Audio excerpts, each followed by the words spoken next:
In a green plain, under a cloudy sky, two small candlesticks rise from the earth, quietly near a large rocky formation. A massive bird foot with sharp garments smashes the ground next to the small mandregoras, raising a cloud of dust.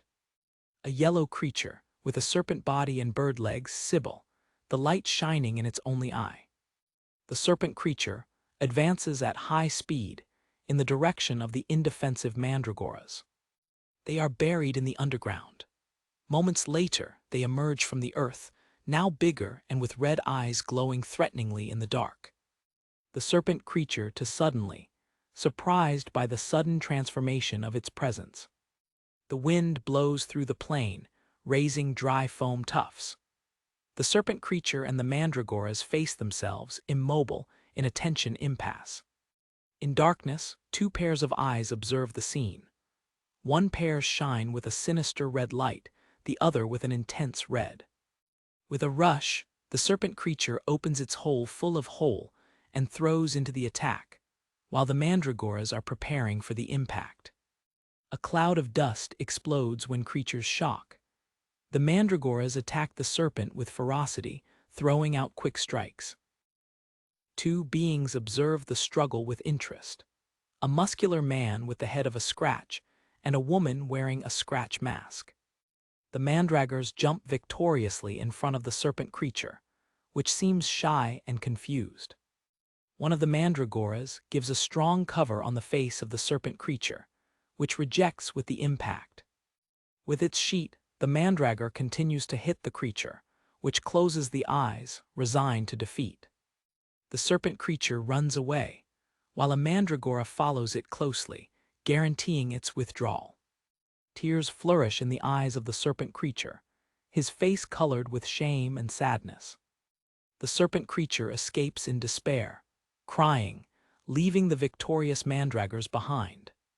The mandraggers dance and float in the air, joyfully celebrating their victory under the eyes of the woman with a cranium mask. A young man with dark hair, Shin, looks at the scene from a distance with a satisfied smile on his face. Shin approaches one of the candlesticks, which is on a table, and opens a small white pot for her. From the top of your finger, a drop of blue and bright manna forms, ready to be offered. Sitting on a flourished field, Shin gently scraps the drop of manna on the leaves of the small mandragora. The candlestick illuminates, its leaves revigorate and its face colored with happiness, while Shin safeguards it delicately. A cowardly hairy girl, Nari, with a small white bird on the head, looks at a man on his back. His stomach runs of hunger. A man carcasses dressing and avental screaming, while playing food to the top of a wok in flames, cooking with an explosive energy. Nari, with the bird goo on his head, offers a basket full of eggs to the chef, who looks at him with surprise. With impressive skill, the cook breaks eggs in the air and throws them into panels on an intense fire, creating a culinary show. The chef holds a well-prepared fried rice dish, crowned with a fried egg, its serious and proud expression. The cook realizes that a final touch is missing, while Nari observes with a hungry and nervous expression. With a fast gesture, the chef spreads a bright powder over the food, ending the dish with a touch of magic. From the middle of the trees, Nari screams for everyone to come to eat. Shin walks through the field, carrying a mandragora in his arms.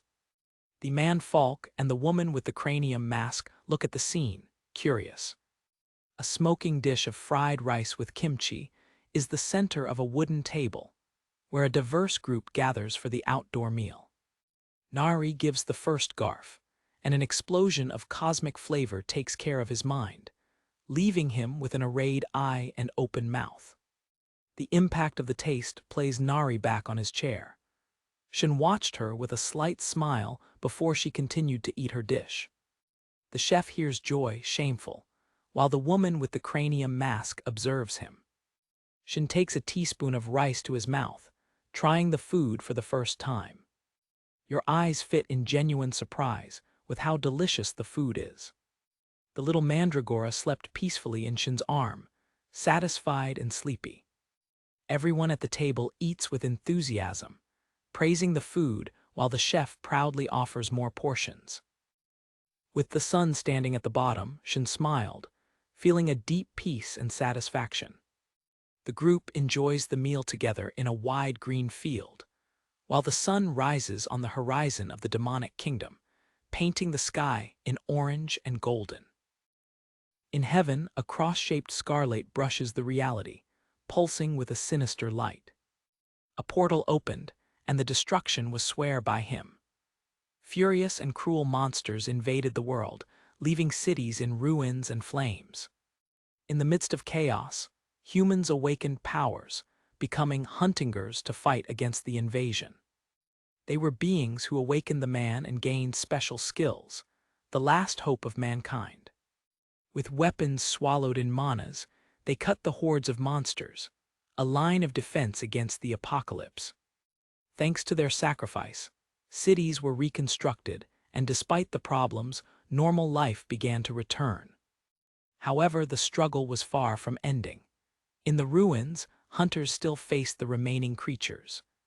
A young hunter Rouge, breaking his weapon against an imminent threat. The whole of a colossal monster, filled with teeth and eyes, opens to devour it. With a brutal blow, the monster's cranium is broken, and blood sprinks everywhere. On the body of the creature, another, with insect wings and a threatening aura, observes at a distance. His only red eye shines with a predatory light, fixed on his target. It throws out a flash of energy that burns the street in an upset explosion. But humanity, desperate, sought new weapons. Using minerals from inside the portal and monster cells, they began to experiment. In dark labs, the ground was blurred with blood and covered with the bodies of the failures, the chimeras that didn't survive. Within a container tank, a new form of life flutes, a hybrid of human and monster. This technology made possible the mass production of chimera hunters, an artificial fighting force. Scientists and hunters united forces, celebrating the success of their dangerous creation. Somewhere, a new research laboratory was being built. Under a starry sky, the summit of an observatory hides a dark secret. Two scientists walk through a dark corridor, the light of a lamp cutting the darkness towards a cell. One of the scientists rejects horror with what they see, while the other remains impassible. Curved in the cell, a bestial chimera devours the arm of her last victim, blood and saliva flowing from her prisons. Scientists observe the creature through the grades, a mixture of fear and fascination. Satiated, the creature mourns. Its yellow eyes shine in the penumbra of the cell. In the room of the director of the lab, a decision is about to be made. A researcher reports his findings to the director, who hears with a calculist expression. The director weighs the information, his fingers interlinked in a decision-making gesture. In another place, the chimera known as number 17, curved and seriously injured, receives its judgment. It will be dismissed without permission to return. In the demonic kingdom, in a region of rocky mountains, the chimera is abandoned. Immediately, wicked monsters dive from heaven, with the burst open to the attack. But the chimera reacts with supernatural speed, releasing energy wires that fade its aggressors into the air. Defeated the flyers, a colossal terrestrial monster emerges from the broken land, ready to attack. The green creature opens its shell in the form of a flower and rouge, shaking the ground. With a powerful jump, the chimera throws to the sky, escaping from the terrestrial attack. In the air, it becomes a rubber of garas and sheep, dismantling everything in its way. A monster of sharp hints accumulates a sphere of pure electricity in your mouth, preparing a devastating attack. The rays reaches the chimera in full, an explosion of blue energy that consumes it. The hunters she should protect watch the battle from far, amazed with her power.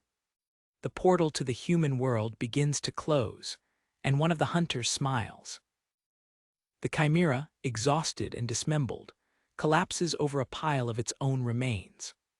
The chief of the hunters turns his back to the scene, his hand resting on the sword cable.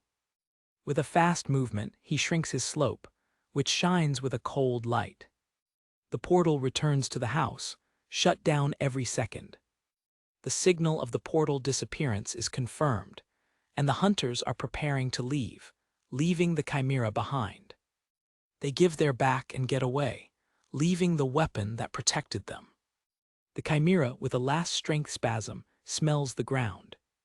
As a monster carrying attacked the falling chimera, the hunters flee. "Let it go," said one of them. "They said not to bring him back." The monster's pince falls down, but it saves it with a surprising force.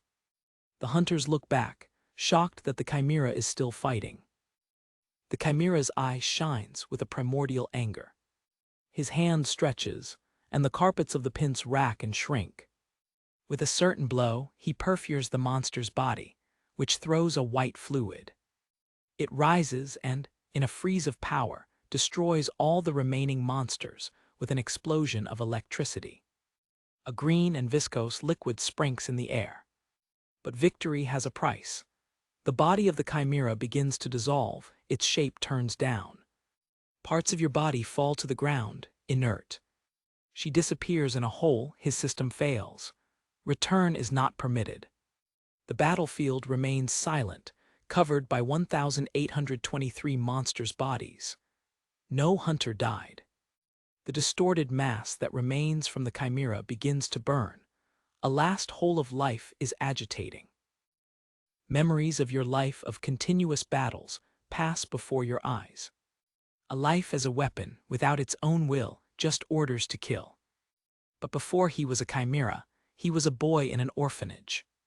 A lonely boy, trembling of cold in the snow. He falls unconsciously in the snow, and a shadow covers him. He was kidnapped.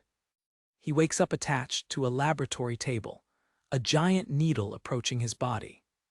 Located by scientists, he loses his name and becomes a number, the experiment 17. They prepare the syringe, ready to inject more than 500 types of monster cells into your body. The 17 mark is recorded on your skin, sealing your destiny. With a container collar on your neck, hatred hardens your look. Years later, he became the perfect weapon, struggling in the arenas to test his powers. The giant, they are destroyed by their energy. His hand became an instrument of destruction in the midst of the ruins. He saved civilians, protecting a mother and her daughter. But there was no gratitude, only the duty to continue to the next mission.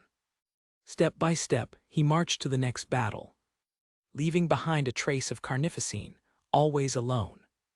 A scientist rejects it, questioning a momentary hesitation. "Your memory is confused, number 17. Man laughs sadically, delighting with his control over the creature. Every action, every reaction was meticulously documented.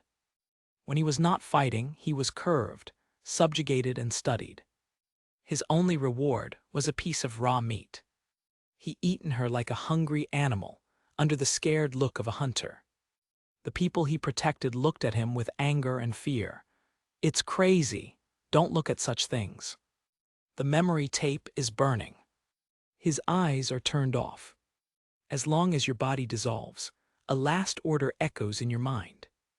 The sun sits on the desolate earth, shining the sky of orange. Of the remains of the chimera, only one bone remains. Suddenly the bone trembles and scratches, a light emanating from the inside. He throws himself up, a foam of light in the darkness. In the air, the light expands and temptations of meat and muscle begin to form around them. An explosion of gold energy illuminates the battlefield, an act of renaissance. When the light dissipates, human feet touch the ground. A naked man with a human body looks to his own hands in shock and confusion. His monster members went away, replaced by skin and muscle. Alone in the vastness, under the sunset, he asks himself, "I'm human again." On his back, a naked man walks through a desolated and broken land, surrounded by a subtle steam. His shadow extends in front of him. He looks to his hand as she turns, his fingers stretch into monstrous bones and quitin. I can't say I'm completely human, he thinks. His hand returns to the human shape, but the nails remain long, sharp, and tinted with a dark red. Images of powerful monsters, a phoenix in flames, a colossal bear, and etheric living water, pass through your mind, the source of your ability to renew. From the back to the sunset, he reflects that everything that captured him, like the 17 mark on his pulse, has disappeared. A memory shines your mind. Your ancient form of chimera, curved and bloody, subjugated in the darkness. He remembers the cold and calculist face of one of the scientists who created it. He thinks about his past, how he felt when he lived among the people he should protect, but who feared him. In the present, an ironic smile arises on his face as he dismisses the idea of revenge for the moment. Beautiful, he murmured. He turns to the vast horizon of the demonic kingdom, considering what he will do with his new freedom.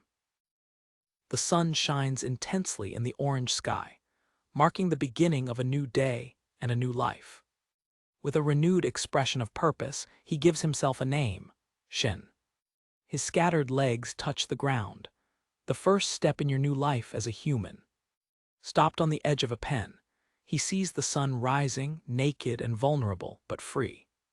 The sunlight shines intensely between your legs, a bright lightning marking your complete nakedness. He walks through the desolated land, his feet passing through a pocket of dry blood. Your first priority is clothes. Alone, he travels through the vast and arid landscape, a small point in a wild world. After his journey, he finds a greener area, with a river of clear waters and bright trees. Hidden among the bushes, he cautiously explores the new territory. Their eyes shrink in surprise when they see something unexpected in the lighthouse. On the ground rests the carcass of an enormous white plumage bird creature, dead in an apparent territorial dispute. The dead creature's red eyes still appear to contain a pool of ferocity, despite their kiss being blurred with blood. Shin flexes his fingers, preparing to use the remains of the creature. His forearm turns into a sharp and organic slurry, cutting the air quickly. The bone and meat layer, perfectly formed, shines under the sunlight. He remembers the scrolling techniques that he was forced to learn in the laboratory. With surgical accuracy, he begins to cut the skin of the dead creature. Concentrated, he works methodically. His slope moves with a brutal efficiency. A red and poisoning smoke comes out of the body while he cuts it, but Shin seems immune. Ignoring the toxic miasma, he continues his work without hesitation. Dressing an improvised t-shirt with the creature's skin, he leaves himself away from the scratched body, satisfied with his first success. It immerses the newly acquired skin in the river, and a dark cloud of poison disperses in the water. With effort, it turns the heavy and filled skin, which is still hard and inflexible. An idea arises in your mind, a memory of an ancient process to smooth the skin. It plays the skin on the ground and begins to shock it repeatedly with strength, raising dust clouds at each impact. With tight muscles, it continues to hit the skin, determined to make it usable. It keeps the skin now soft and flexible, the result of its manual work. Shin measures the skin on his body, planning the cutting for his new clothes, while the monster's scratched carcass rises on the ground. Unexpectedly, a flame arises in the head of the decapitated creature. While Shin breaks the skin to shape it, the creature's head, now alive and in flames, looks at him in shock. With a powerful blow, he scratches the skin, shaping it with brutal strength. It adjusts the improvised hand in your arm, checking the size. He dressed himself with his new leather t-shirt, bound with a wing on the waist, looking like a primitive survivor. A pink spot of residual poison marks his shoulder, but he ignores it. He was surprised when he heard a sound. Seeing the creature, he was now alive, of the size of a chicken and with his head in flames. The little monster bird balances his head, seemingly confused, but inevitably alive. Shin smiles, realizing that the bird is a monster of the immortal type, just like him. The little creature in flames looks at him with an exhausted expression. Feeling a strange companionage, Shin decides to leave the creature in peace. He goes away, leaving the little monster behind to start his own second life. Now dressed, he walks to the darkness of a cave, looking for a home. He explores the interior of the cave, which looks cold and empty. The ground of the cave trembles and rays violently in front of you. A monstrous and giant centopia emerges from the depths. Its cracks drop and its multiple eyes fixed on it. The colossal creature rises over it, ready for the attack. With a single and fast hand blow, Shin decapitates the centopia, and a jet of green fluid springs from the wound. He leaves the cave and the monster's body behind. The place doesn't like him. His pursuit leads him through a forest, where blue cogumelo creatures spread behind the trees. He goes out of another cave, angry with the green hole that runs out of his roof. It dissolves a volcanic, hot, and unhosted region. Finally, he reaches a penshake with views of an idyllic landscape, a green lighthouse, a crystal lake, and a cage. Without hesitation, he jumped from the penshake towards the paradise he found. He lands with agility and runs through the edge of the lake, feeling the water sprinkles under his feet. He observes the water and sees that it is full of fish, but also of predators with sharp teeth that jump aggressively. He imagines himself living there, a wooden cabin, a fire, a simple and peaceful life. Yellow flowers flourish to the wind, a symbol of the tranquility of the place. He lies in the midst of the exuberant forest. The sunlight filters through the leaves, feeling that he has found his place. With a quiet smile, he looks to the sky, breathing the pure air of his new home. The wind blurred gently by the vast lighthouse. He chose to build his house. Suddenly, the air flows with blue energy. A gap in space opens in the middle of the field, turning like a hole of darkness and electricity. Something is violently thrown out of the portal, falling to the ground. A small robot figure lands with strength, raising a cloud of dust and red smoke. In the penumbra, the red and bright eyes of the robot light up. "Is this the demonic kingdom?" he questioned. Under a bright blue sky, yellow flowers gently balanced with the breeze. In the forest he chose as home, Shin breathes the pure air, the sunlight filtering through the high trees. With a quiet smile, he looks to heaven, feeling a peace he never met. He stretches his hand, and the wire of gold energy materializes in his fingers, ready to shape nature to his will. With a fast gesture, the energy wire cuts the air, throwing a tree with a bright brightness. In the lighthouse, a newly shrinked tree runs next to its touch, a testimony of its strength. Shin observes the wood he has collected, satisfied with the material he will use to build his house. With an explosive force, he enters the trunks into the ground, setting the foundations of his cabin.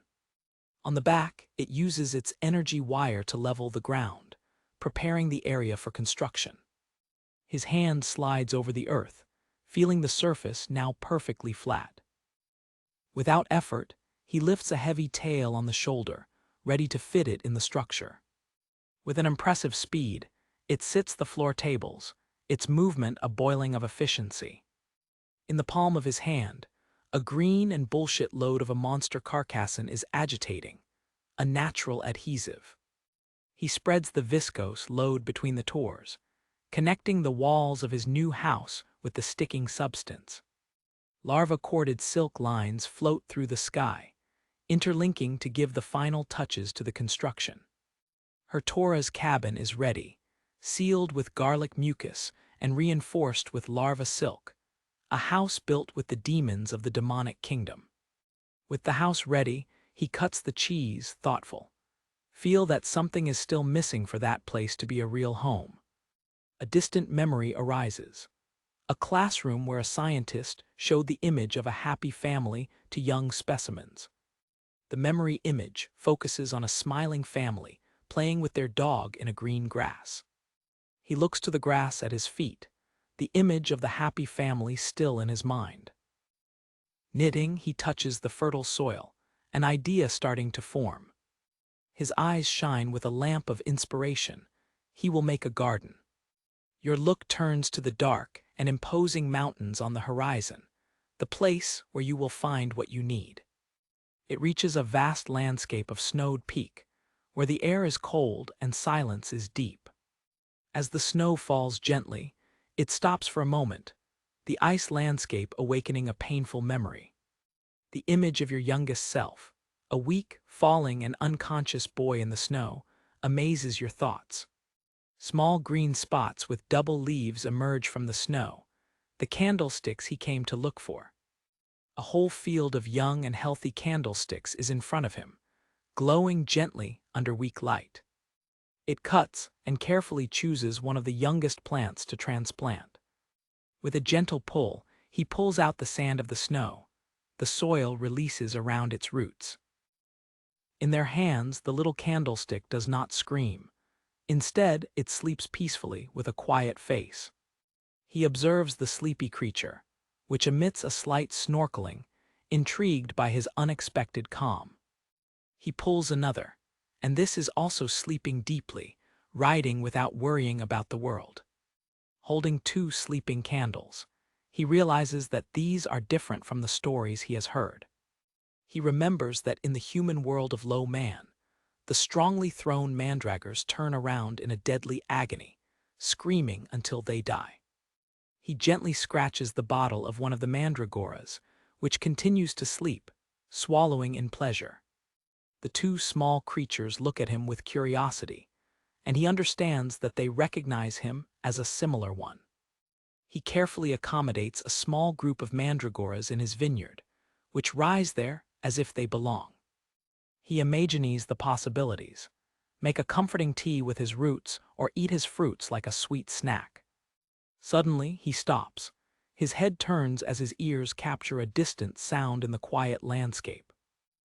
He turns back, his eyes turning the snowed forest in the direction of the disturbance he felt.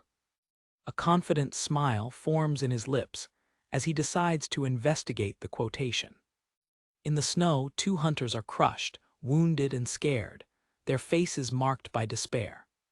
A hoarder of white and ferocious rabbits monsters, with sharp garras, jumps over the indefensive hunters. The shell of one of the rabbits opens up, revealing sword shells and repulsive temptations. One of the hunters raises a blue energy barrier, which curves under the violent impact of monsters. Sword runs through his face as he fights to keep the barrier, his teeth closed of effort. With both hands, he pushes against the barrier that weakens, knowing that it won't last much longer. Rashes like spider teeth spread through the energy barrier, the sound of imminent stitching. The barrier dissolves, and one of the monstrous rabbits throw on the hunter, who screams of fear. A snow cloud explodes with a dirty impact, interrupting the attack. The rabbit's monsters stop, their heads turned towards the new presence that emerged. The two hunters, one falling and the other standing, look at the scene, exhausted and confused. From the snow dust, the imposing silhouette of Shin emerges, immobile and threatening. A wave of invisible power emanates from him, silencing the forest. When the snow sits, Shin looks at the hoarder of monsters with a cold calm. One of the monsters reigns, his eyes filled with pure horror. Behind Shin, a red and black aura explodes, manifesting the shape of a demonic entity with bright eyes of anger. Terrified by the tremendous pressure, the rabbit's monsters have seen themselves and disorderly flee by the snow. The two hunters watch, crazy and trembling, the hoarder of monsters fleeing from one man. Relieved, the hunters disappear in the snow, the adrenaline of the battle giving rise to exhaustion. One of the hunters looks to his savior, a mix of gratitude and surprise on his dirty face. They approach Shin, deeply thanking for having saved them from the right death. As he hears their story, Shin's eyes shrink with a sudden perception. After hearing enough, Shin takes away from them, walking through the snow towards a new goal. In a recent memory, one of the hunters stretches his bloody arm, abandoned by his companions. The leader of the traitors smiled with disdain, giving the back to the men he left to die. Shin looks at the traitor hunters, their imposing presence interrupting their escape. The demonic energy of the kingdom slowly corrupts human hunters. Without purification, death is inevitable. But Shin is an exception. A golden light shines in his eye as he evaluates the situation. His plan is forming. With a force explosion, Shin throws to the sky, leaving the two hunters back. He cuts the cloudy sky like a projectile, flying towards his target. On the other side of the forest, the yellow and bright eyes of a small white robot light on the penumbra. The robot, a mechanical chimera, is on the edge of a snow-covered pencil, leaving small traces behind. Below, a group of hunters watch him and advance with shields and weapons on the shell, screaming orders of attack. Small red lights of energy extend from the robot's arm in preparation for the battle. The robot's visor shines in a red threatener as it accelerates, turning into a movement wrap. The mechanical chemistry enters the fight, turning away and attacking the hunters in a steel and energy turbine. Shin looks at the scene of a recent battle. His expression perplexes while processing the information. In the snow, the equipment of abandoned hunters is spread between spots of blood and traces of beasts. A broken and scattered bag is in the bloody snow, a sign of the desperate struggle that has occurred. His mind visualizes a helix of DNA, understanding that the creature he pursues is able to change shape. He remembers the hunters he saved, one of them disappearing exhausted and wounded, supported by his desperate companion. It understands the nature of the mechanical chimera, a liquid metal entity capable of turning into a wolf, a child, a serpent, or any other form. A slight smile of understanding arises on his face as he evaluates the power and rarity of the creature.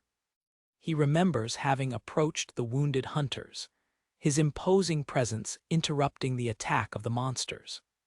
In their memories, the two hunters bind each other, on the edge of death by the pollution of demonic energy. One of them cries in despair, the blood flowing out of his mouth, believing that his end had come.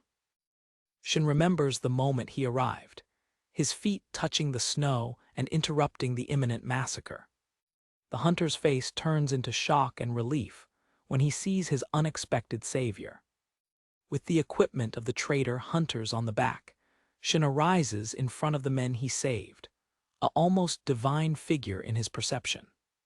One of the hunters falls on the knees in front of him, completely subjugated by his overwhelming presence.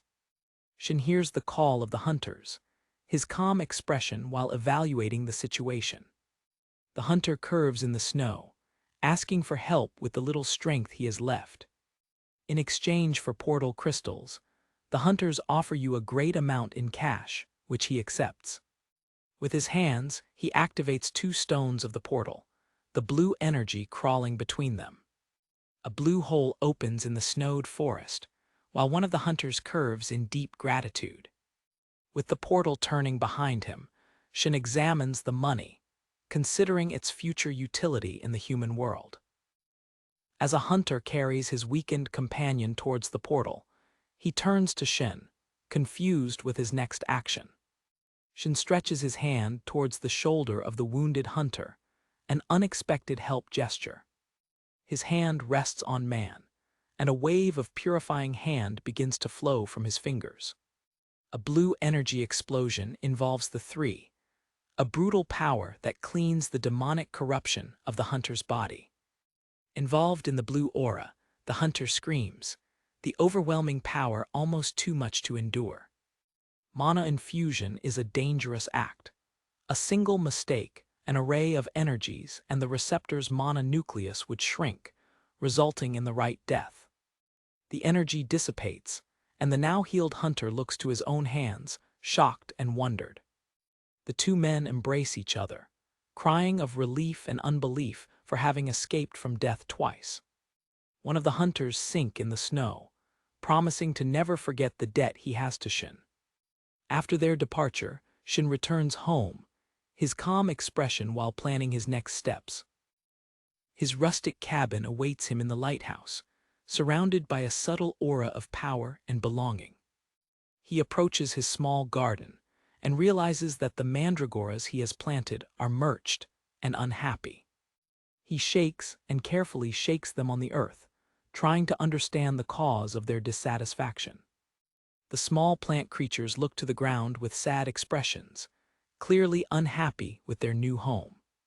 Shin observes them carefully, realizing that the soil may not be rich enough in energy for them. With a gentle touch, he infuses a small amount of his own mana into the ground around them. Immediately, the candlesticks are animated. Their faces are illuminating with joy while they absorb the nutritional energy. Suddenly, Shin feels a look at him and turns, his eyes fixed on a pair of yellow lights shining on a nearby grass. Hidden in the sheet, the mechanical chimera observes him in silence, his curiosity surpassing his caution. Inside his cabin, Shin keeps the money he received, putting it in a frost between the chores. Sitting on the wooden floor, he empties the bag, revealing the supplies he purchased from the hunters. It examines the items, a portable home and a set of panels essential to cooking outdoors. 8 portal stones, a valuable resource that allows you to travel between the kingdoms. Overwhelming clothes, sleeping bags, and other camp equipment complete the inventory. Among the supplies, he finds an instant ramen package. A genuine smile spreads through your face while holding the package, a warm memory of your childhood in the orphanage.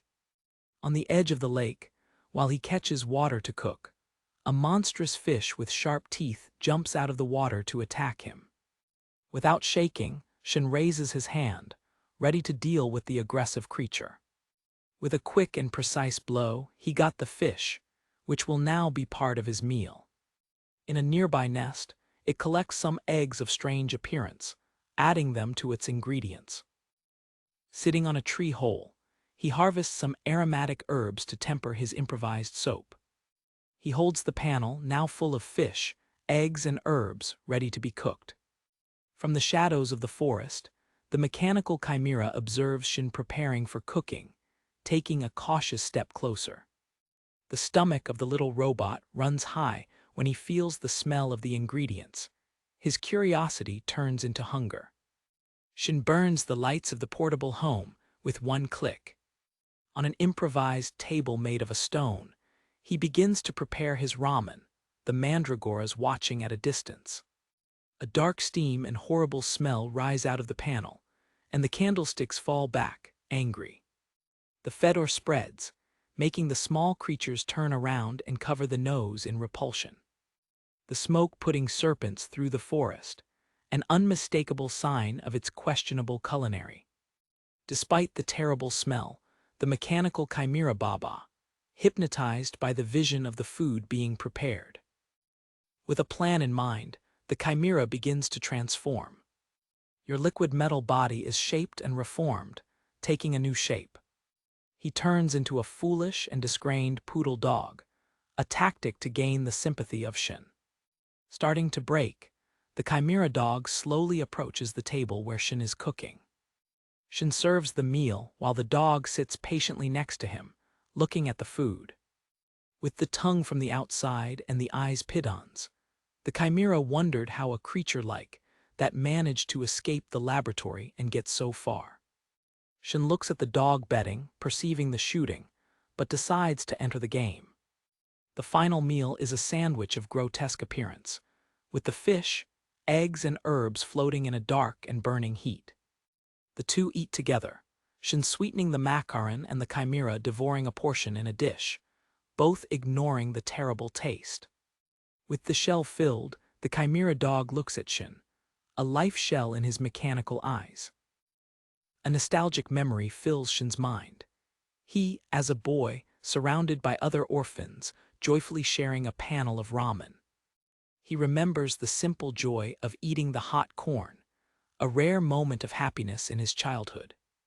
A melancholic smile touches his lips as he tastes the macaron, the taste bringing back the agridic memory.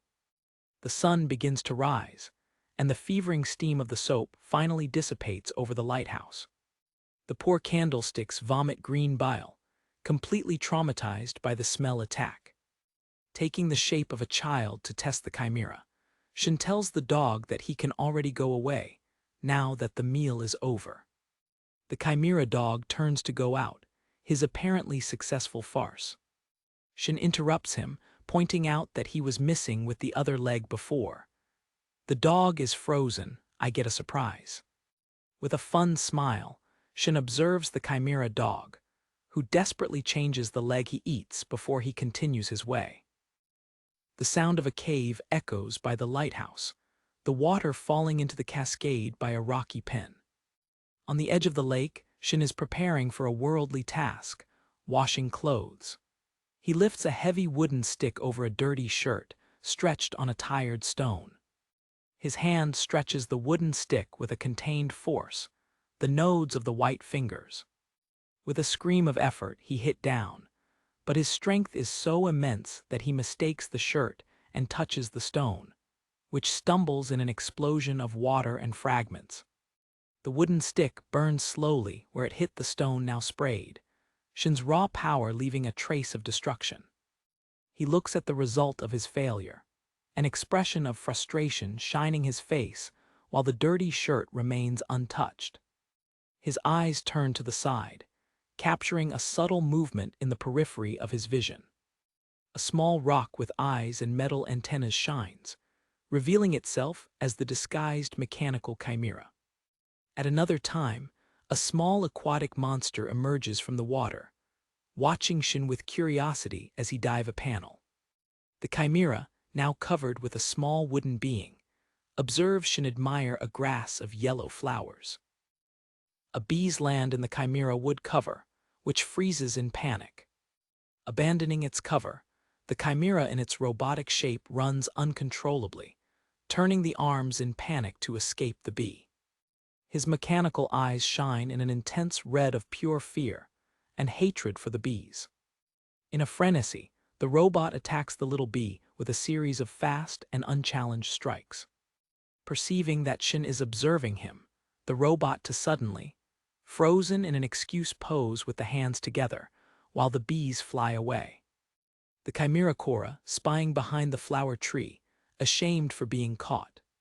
Shin holds the shirt now clean, but visibly shed, with an expression of resignation. On his back, he hangs the tiny shirt on an improvised varel, a trophy of his frustrated attempt of normality. The chimera, once again covered with stone, observes Shin from a distance. Using the opportunity, the robot approaches and takes the small shirt of the varel. With effort, the chimera tries to wear the shirt that is too small for its mechanical body. Triumphant, the robot puts with the tight shirt. Then a light shines and your body begins to transform, with long hair and a human hand emerging from the metal. The transformation is completed, revealing a little girl with long castanet hair, wearing the shirt like a wide dress. In the garden, the candlesticks tremble and sweat, seeming sick. Shin explores the soil around them, feeling that something is wrong under the surface. A monstrous parasite larva, with sharp prees and segmented body, emerges from the earth. With quick strikes of his tool, Shin uncovered the nest of parasites that infested the roots of the mandreoras, protecting his plants. He rises, evaluating the space he will need to prepare for a new, secure, and damaged garden. The little chimera in the shape of a girl, shrinking timidly behind a tree, greeting him. Shin turned, surprised to see her, and heard her talk for the first time. Shin's rustic cabin, reinforced with monster silk, serves as a background for the unexpected encounter. The girl points to the cabin and with admired eyes asks if it is his home. Shin smiled, deciding to get into her joke. With her hands connected and a rubber in the boxes, she prepares to tell her invented story. She gestured uncontrollably, explaining that she came from a tribe from a very, very distant place. Remembering Shin's suggestion, she decides that she's from the coconut tribe, imagining coconut warriors in her mind. Distant from her house, she walked through the lighthouse, looking small and lost. She suddenly curves in front of Shin, wishing desperately for him to let her stay. With tears in the eyes, she looks at him, his expression a mixture of fear and hope. Shin observes her, her fingers touch while he thinks the situation. With a gentle smile, he agrees to let her stay as long as she proves her value. The girl's face illuminates with pure joy. Her eyes shine with gratitude. Shin points to the irregular ground, designating his first task, preparing the ground for the new sandwich garden. He gives her the heavy wooden stick, which she catches with a surprising determination. With a scream of war, she releases her total strength, throwing the ground with the stick and sending stones and soil through the air. Shin observes, shocked, as she turns the field in seconds with a force that disminutes her childhood appearance. She stopped a little breathless and looked at him, a spike of dirt on his face. Inspired by the yellow flowers you saw before, an idea for a name arises in your mind. She lifts the stick triumphantly and declares with a radiant smile that her name is now Nari. The new garden is ready, a rectangle of land perfectly armed and surrounded by a stone wall built by Shin. The candlesticks dance happiness in their new home, safe and healthy. Shin notices a change in Nari's mood and turns to her with a worrying expression. Tears rise in Nari's eyes as she looks at the happy candlesticks, confessing that they remind her of friends she lost. Shin listened to her, surprised that a laboratory chimera could form bonds of friendship. A single tear runs through Nari's face, loaded with the pain of her memories. Suddenly, a wave of dark and violent energy burns the light, the sound of a brutal battle echoing through the forest. Shin remains calm, explaining that they are just monsters hunting. Nari, however, falls down on the ground, scared. He observes her with an indisputable expression, evaluating her fear. Despite the horror, Nari manages to say that he hears one of the monsters suffering, feeling empathy for his pain. Shin confronts her, asking if she wants to save him. Nari takes his head, the order placed to not interfere, fighting with his desire to help. Knitting on her side, Shin speaks calmly, suggesting that the creature survives if they help her. His words break his hesitation. With a scream, Nari jumps to heaven, flying towards the battle like a comet. Two giant insectoid monsters attack a small white and foam creature, scratching it. Nari's foot collides with the head of one of the insects, which explodes in a green liquid jet. She turns in the air and takes a powerful fall on the other monster, which walked back with the impact. With tears of anger in her eyes, she canals the pain of her own past. A dark memory emerges. It, in its robotic form, shrinks as other chimeras intimidate it in a sterile lab corridor. Another reminder of the wonder. A chimera like a dog stealing his food, leaving her hungry and alone. The image of being shot and hit by other experiments feeds your anger. In the present, she cuts her anger on the ground, which scratches and stumbles under her punch. She throws herself against one of the insect monsters, her shock-sending shock waves through the air. Her punch shines with concentrated energy, while she gets a devastating blow. With a final rotating fall, she blinds the last monster in a rain of fragments and green thumb. Back to the lighthouse, Shin infuses his mana into the soil, feeding the newly planted mandreoras. Nari gently lands in front of him, his rescue mission completed. In plants, she takes the wounded little creature and prays Shin to save her. The white creature is unconscious and foolish in its arms, wounded but alive. Shin looks at the creature, and his eyes are arranged in recognition. A phantasmagoric image of the immortal bird that he scattered pairs in his mind. With tears running through the face, Nari holds the little wounded creature, praying for help with his eyes. The white creature is foolish and confused, shaken by Nari's tight and desperate embrace. She turns to Shin, who approaches, offering the creature in a silent call for him to save her. A calming blue mana accumulates on Shin's fingers, ready to heal. He catches the creature and throws his vital energy into it, the body of the little being brilliant with the restorative power.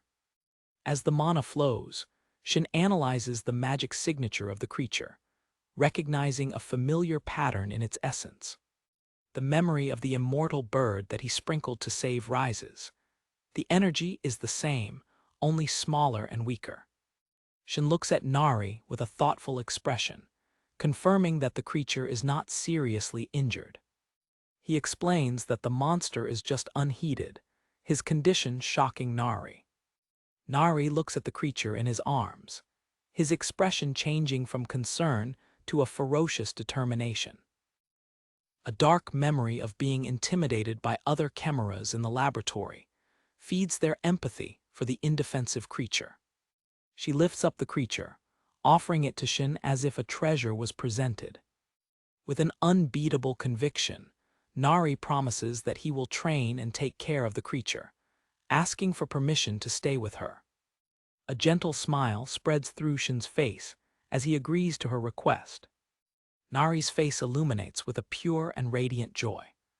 Shin's attention is suddenly captured by a new sound, his expression turning into one of curiosity. The creature now awakening looks at Nari with an irritated look, emitting a root of dissatisfaction. Nari is surprised by the badly humorous reaction of the creature, which looks at her with a ferocious look. She raises the creature in the air, which is debated and chilled in protest. As Nari embraces him with affection, the creature silently screams in her mind, "Let me go." Shin too, shocked, when realizing that he can hear the thoughts of the creature as clearly as a voice. Nari, animated, tries to take a bath in the creature, now hanging in a water panel. As Shin works at the bottom, Nari decides to give a name to the creature, calling it Goo because of the sounds it makes. Goo, angry and badly humorous, observes with uncertainty as Nari approaches the panel. With a cry of joy, Nari plays a whole ball of water on the little Goo. Goo becomes angry and miserable, quietly asking for her to stop, while Nari looks at him, confuses. Shin begins to work on a new project, mounting the foundation of a structure with wooden chores. With the linen that is projected from his ancestor, he prepares to cut the wood. At the moment when the lame touches the thorn, the wood stumbles, breaking very easily. He looks at the broken, confused wood, while Goo looks at him from the table. Goo looks at him with an air of superiority, his voice echoing in Shin's mind. "You're doing it wrong." As Shin breaks another Torah, Goo's voice explains that the trees have different texture, and that is very soft. Goo's eye is shocked when he realizes that Shin is listening to him. Shin turns slowly, processing the information that he needs the red plate, the strongest. Goo's eyes shine with a yellow light, while he tries to establish a direct telepathic connection.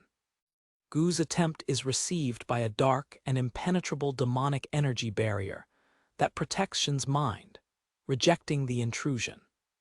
Goo returns, shocked and sweating cold, the power he found scared. He trembles, intimidated by Shin's mental strength. With his broken arms, Shin calmly explains that he simply hears Goo's thoughts as if they were words. Goo slides a little while Shin slides, his curiosity overcoming the intimidation.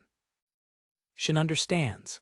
Goo is a monster of the type of intelligence, a rare creature born with a conscious mind. While Shin acknowledges he wanted to see the immortal monster again, Goo remembers the favor he owes him. A memory arises to Goo. Shin leaves after removing his poisoned skin, the act that saved his life. Shin asks if Goo is ready to pay his debt at that exact moment. Goo releases his bonds, stumbling his chest and opening his small wings, ready to lead the way. Suddenly, Nari runs back to the lighthouse, screaming of horror as a huge fireball pursues her. The flames lame their calcanaries, their face surrounded in absolute panic. A shining explosion throws it to the ground, the earth trembling with the impact. Falling into the earth, Nari is crying, paralyzed by fear. A hunter's hand keeps a tracker, the green screen showing a red point swinging over Nari's location. A man with long two-colored hair emerges, surrounded by flames, his cold look fixed in Nari. The fire focuses on your hand, turning into a sphere of destructive energy. He throws a continuous flame jet in the direction of Nari, who is indefensed on the ground. Nari screams, closing his eyes as the tremendous heat approaches. Shin rises in front of her, her hands stretched, stopping the fire torrent as if it was a soft breeze. Gu's eye reflects hell, analyzing the hunter's magic with a surprising calm. Shin's eye shines with a golden light. His absolute priority is to protect the scared girl behind him. Locked on the ground, Nari covers his head, trembling uncontrollably. The fear of fire dominates it completely. Gu, stumbled on Shin's shoulder, transmits his contempt for the hunter, calling him cowardly for attacking a child. The hunter's face is surrounded by anger, by unexpected interference.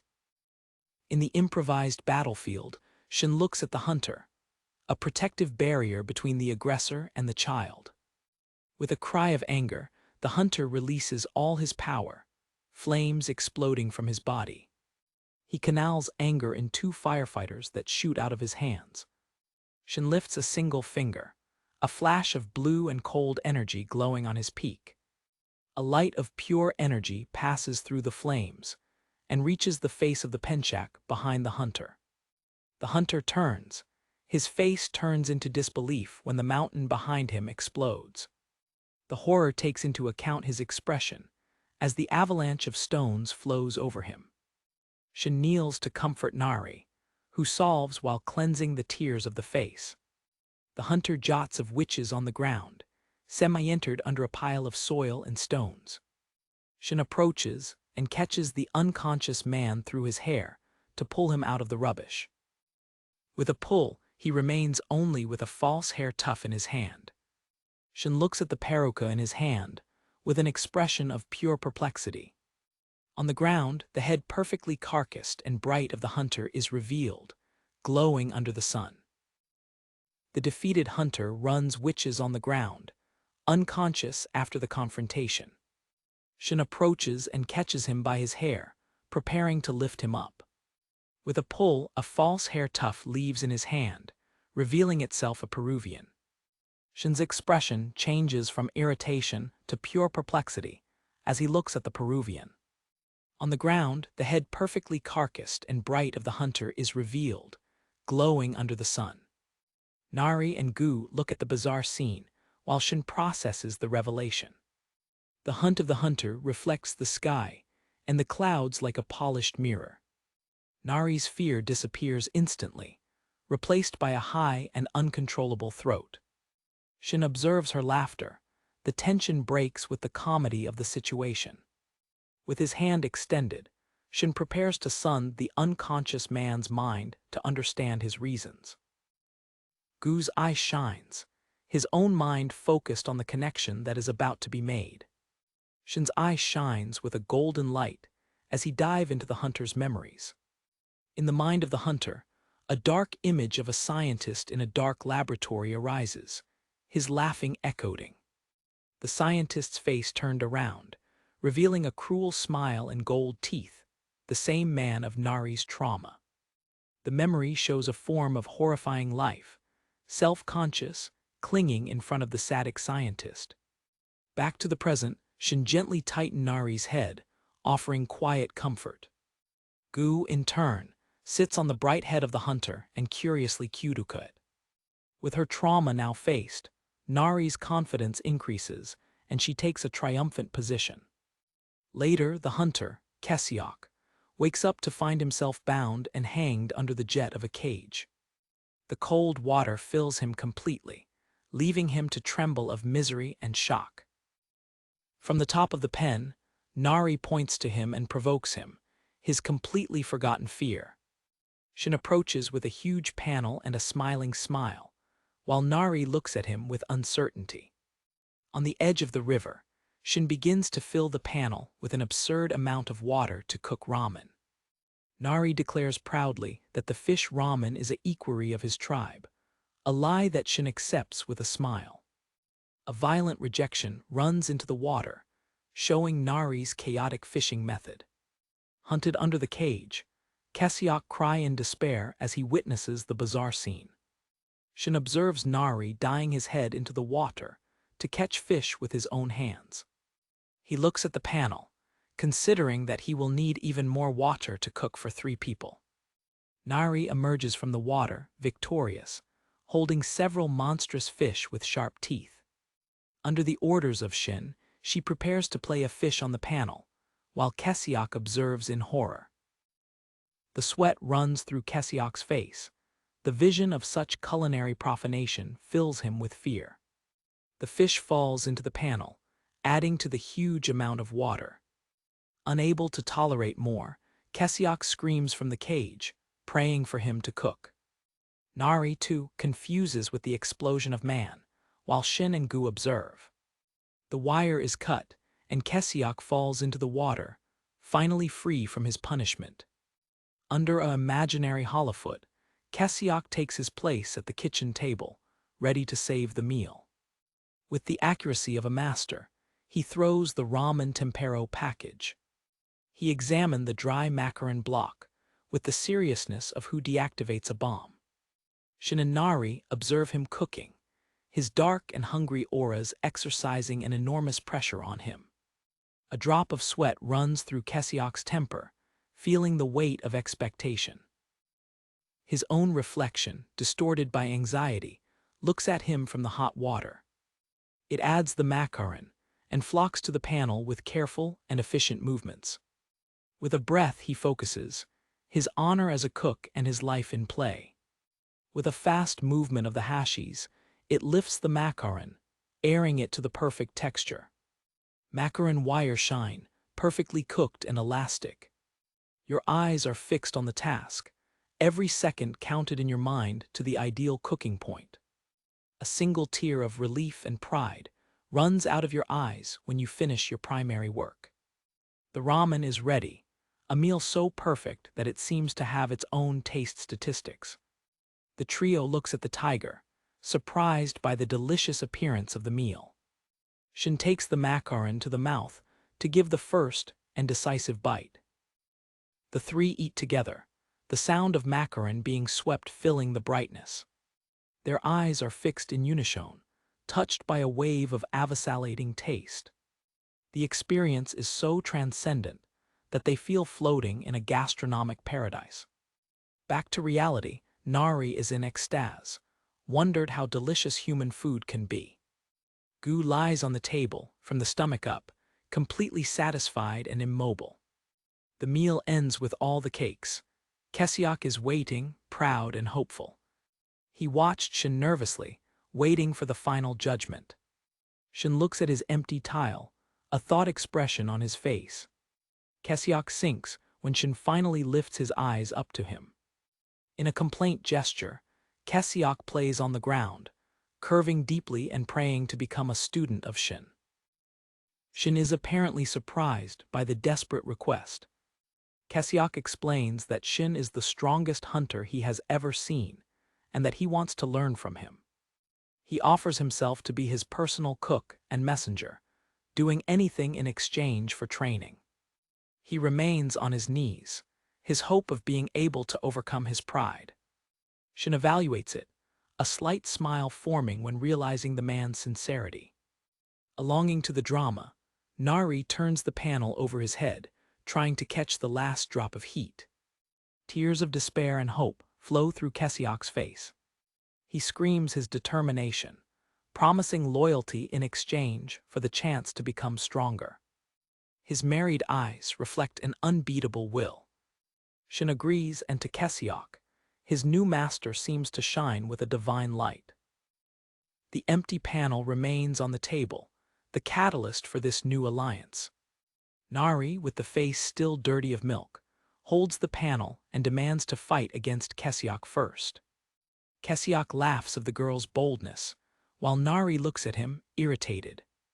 To start the training, Shin points to a big black rock, ordering Kesiok to break it.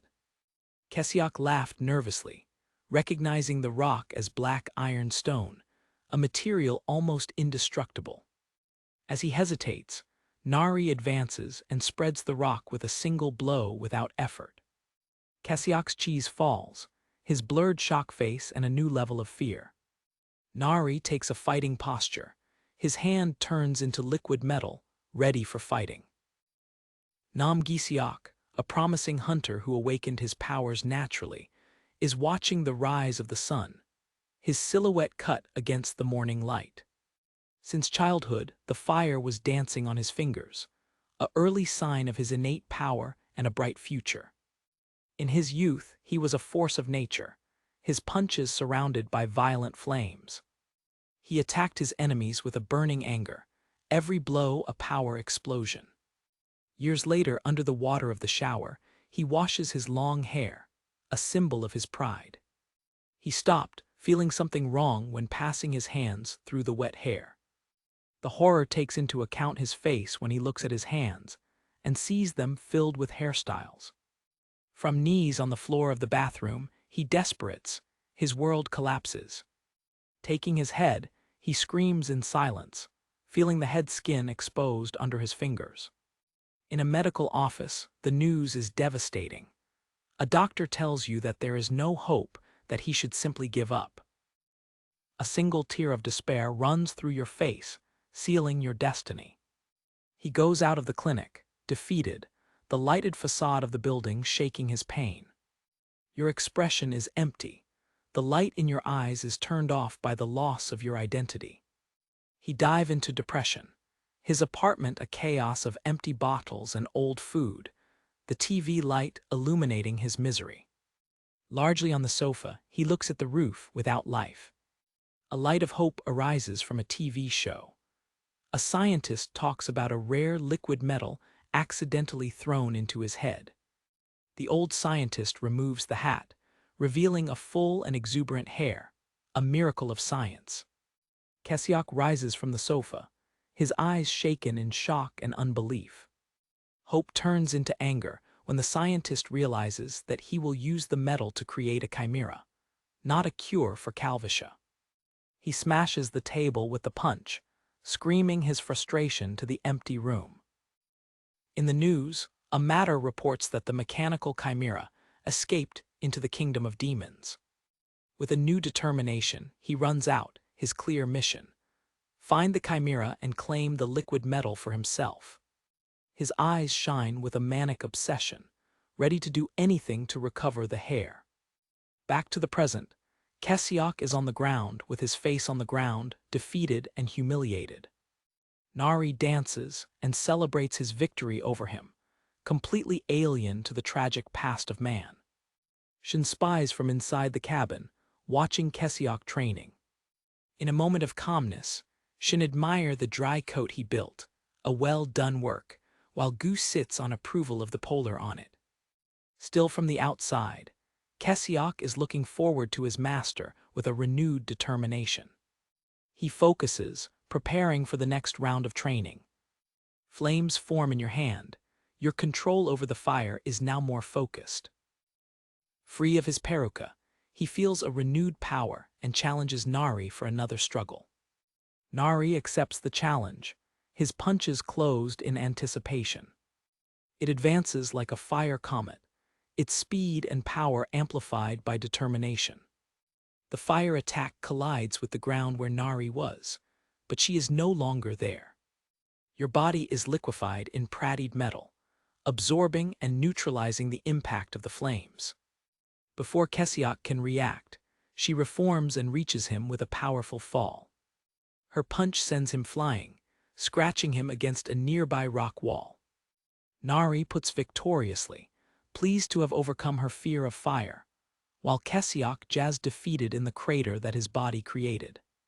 Even scratched against the rock, an exhausted but satisfied smile forms on his face.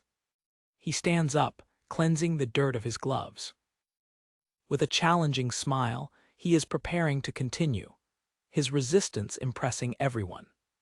The blood flows from his nose, a clear sign that he has reached his physical limit in the kingdom of demons. He cleans the blood, facing Shin, knowing that his training time has ended for now. Shin explains that the demonic energy of the environment is overloading your body. Kesiok looks at Shin, shocked, but thankful for the advice of his master. He seems disanimated, admitting that he failed in the promotion exam for 6 consecutive years. Tears of frustration and hope flourish in his eyes while Shin tells him he has the potential to become a Ranke hunter. Inspired, he looks to heaven, a new promise burning inside him.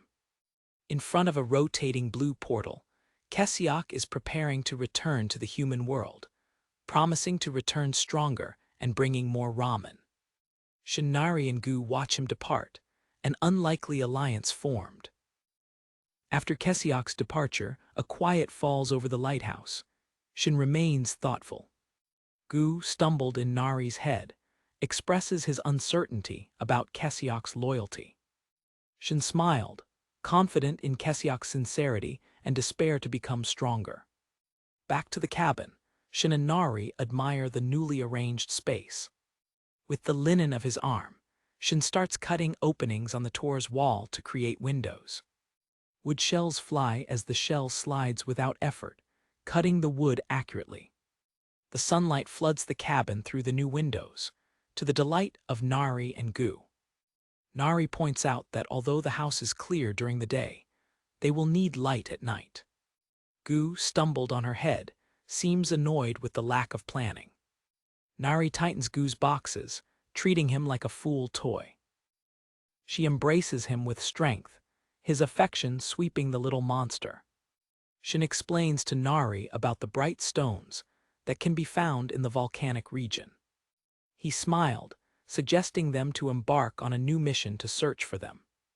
Gu looks hesitant and dark, with the mention of his homeland.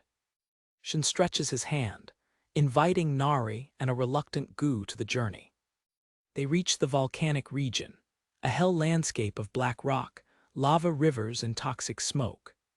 In the darkness of the smoke, bright eyes and threateners observe.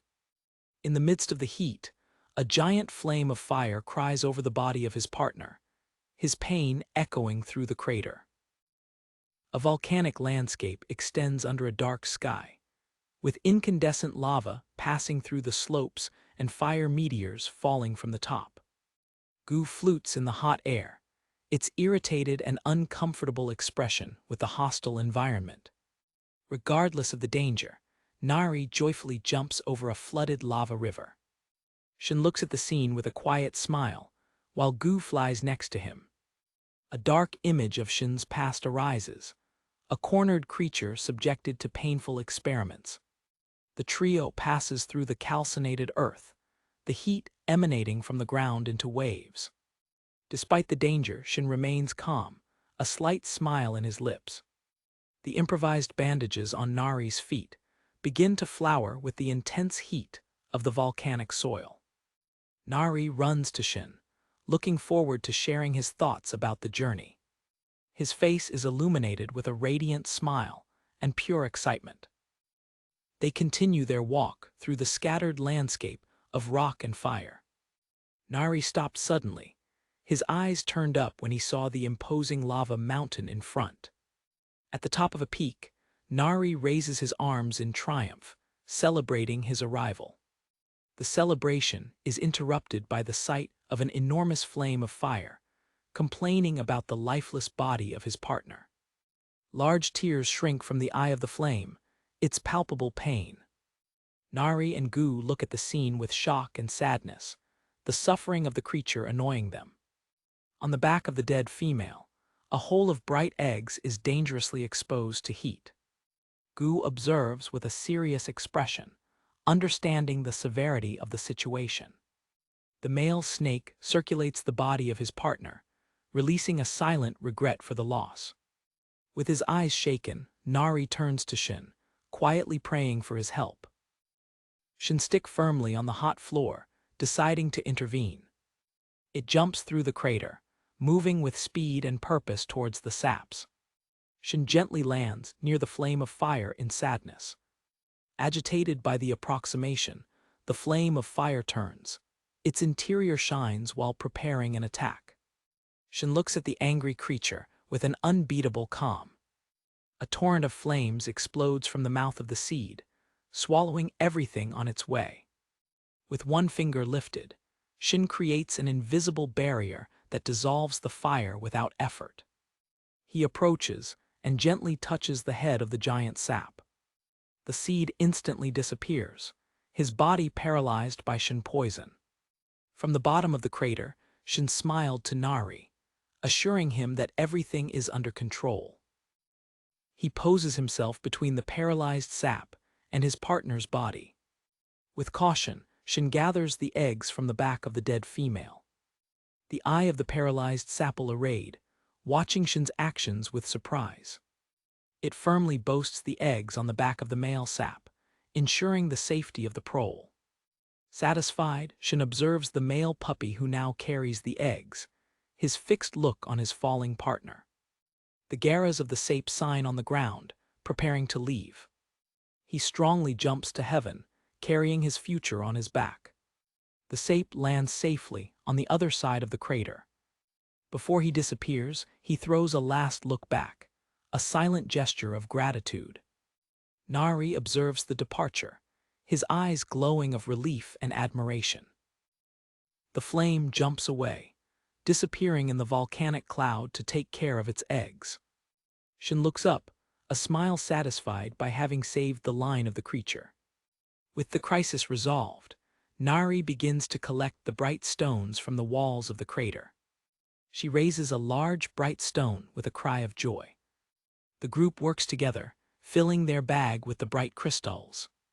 Shin's bag is filled with bright stones, emitting a gentle brightness. Gu tries to carry a single stone, trembling with the effort, while Shin observes with curiosity. Shin holds one of the stones, feeling the energy that emits from it. Gu is angry, frustrated with his smallness and the difficulty of the task. Gu reflects on his loneliness, feeling isolated by his superior intelligence than his species. In a memory, its original shape, a majestic bird with a crest of fire looks at a scorpion. He devotes the scorpion quickly, while another of his species looks at the scene, shocked. The memory expands, revealing a whole band of fire birds on a dissolved plain. Gu trope and let his stone fall, which rolls and hits in a dark and broken egg, partially buried. Nari kneels, intrigued, when he finds the egg of an unknown monster. Orange scraps run through the eggshell, pulsating with an internal heat. The three gather around the egg, their expressions a mix of concern and curiosity. Sitting in a circle, they discuss what to do with the unexpected discovery. Shin imagines a small niche improvised to the egg, considering the possibility of taking it. Nari strongly insists that they stay with the egg, while Gu protests. Gu warns about the dangers of shocking an unknown creature. With a fun smile, Shin ignores Gu's warnings and agrees to bring the egg. Back to the Claire, the group returns home, with Nari carefully carrying the egg. They are received by the vision of Kesiok, who has already returned from the human world. Shin still Kesiok, surprised by his quick return. Shin delivers the heavy bag full of stones to Kesiok. The weight smashes Kesiok, which curves and almost collapses under the unexpected load. Kesiok's face is covered with scratches and a healing, the signs of a recent struggle. In a memory, Gu leaves behind a pack of ramen as a goodbye gift to his former family. The firebirds gather around the strange object, inclining their head into confusion. They scratch the packaging and begin to curiously bite the dried noodles, an unknown agaria to them. With the sharp brink of his arm, Shin begins to lapid one of the bright stones. Sitting at the table, he works on the stone while Nari looks at him with curiosity. Nari's eyes shine with fascination as she looks at Shin's careful work. Nari is amazed by Shin's skill, praising his expertise. A memory of Shin helping the firewall arises in Nari's mind, reinforcing his impression that he is a good-hearted person. With a radiant smile, Nari declares that he reminds her of his father. Shin provokes her over her coconut tribe, and Nari reacts with a comic confusion. The sun sits on the horizon of the Devil Kingdom, bathing the landscape in hot shades of orange and red. Gu enjoys the warmth of the late afternoon, relaxing in the heated ground. With his stomach full, Gu sleeps deep under the crepuscular sky. One of the mandregoras, with their red eyes shining in the penumbra, approaches furtively another who sleeps. The mandregora attacks her sleeping companion with a fast and powerful blow. A third mandregora enters the battle, turning in the air to unleash an acrobatic attack. The small aggressor shakes harmlessly in the head of the bigger and sleepy mandragora. Gu advances, angry with the quotation, repressing the mandragoras for invading their territory. A irarasashi dish, or tofu bags filled with rice, is presented with a perfect appearance. Their taste statistics showed proudly. Kesiok, with his wounded face, smiled with satisfaction, remembering the simple ingredients he used to create the meal. He proudly serves the dish to Shin, Nari, and Gu, who wait for him at the table. Before eating, Shin looks at Kesiok. His serious expression indicates that he has questions. Kesiok begins to sweat, feeling the pressure of Shin's imminent interrogator. In a moment, one of the dishes is completely clean, remaining only a few grains of rice. With the dishes already empty, Shin presses Kesiok to explain his wounds, while Nari asks for more food. Shin crosses his arms, hearing Kesiok's story about the struggle in the Hunters' Association. Shin's question about being completely carcated reaches Kesiok, who closes with the observation. Kesiok explodes in a passionate speech, defending that his calvitia is a medical condition and not a choice. His follicles still struggle to live. After his disappointment, Kesiok slows his head, shame and frustration weighing on him. With the meal and the story finished, Shin announces the start of a special training, and Kesiok raises his head with a new hope. Still hungry, Nari and Gu throw their empty dishes, desiring more of the delicious food. Shin reveals the first task. Kesiok must wash all the bright stones from the bag to remove the volcanic gray. Kesiok becomes unbelieved, questioning whether this worldly task is really the special training he expected. As Kesiok processes his task, Nari encourages himself with the idea of going to fishing, leaving him back with the affairs. Kesiok observes them preparing to leave, feeling as if he had been dismissed to the domestic employee. With a renewed determination, Kesiok takes over his task, balancing the plate and the heavy bag. He runs towards the river, determined not to stay behind and to prove its value. On the shore of the river, Shin fishing calmly while Nari crawls on his side, exhausting. Kesiok tries to wash the fool, but is implacably attacked by aggressive demonic fishes jumping out of the water. Shin observes Kesiok's pathetic struggle against the fish with an impassible expression.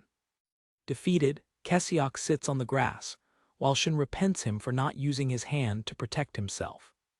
Shin catches one of the large, bright stones of the bag, its surface brilliant with energy.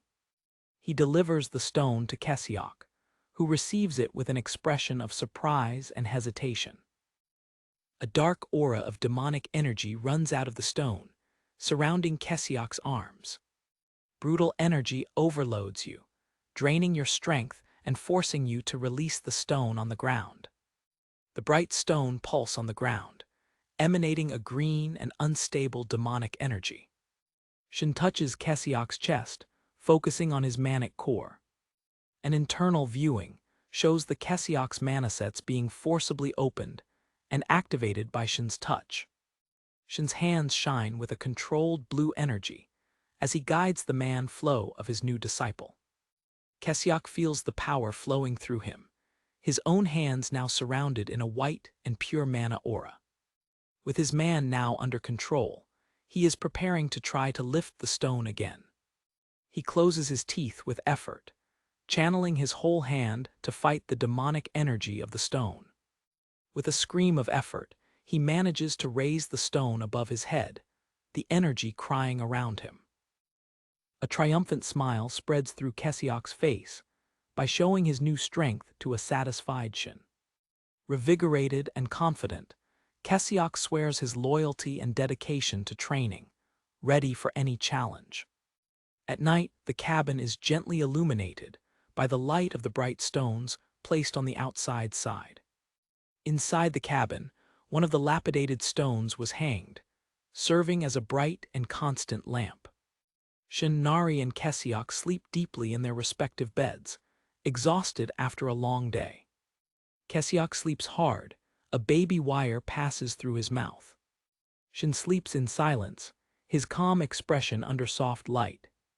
In an open pocket, Gu sleeps hugged with the monster egg, which pushes with an orange light coming from his cracks. Gu's eye opens suddenly, alerted by a sound or movement in the quiet cabin. He sees Nari rise out of bed, his rigid and empty movements as if he was in trance. Nari walks out of the cabin, disappearing in the darkness of the night while Gu looks at her. In the darkness of the night, Nari moves rigorously out of the cabin, his eyes empty like the ones of a sleeper. Under the light of the full moon, she enters the cold water of the river, kneeling to wash her only tunic. Their hands spray the dirt of the tissue in the current water. With a satisfied smile, she rises, proud of her now clean clothes, while Shin and Gu are secretly watching her from the forest.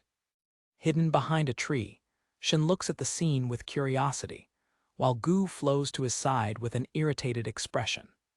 Nari plays his arms up, spying water in a gesture of pure childhood joy. She goes out of the river, putting triumphantly with her clean tune, which now looks new on sheet.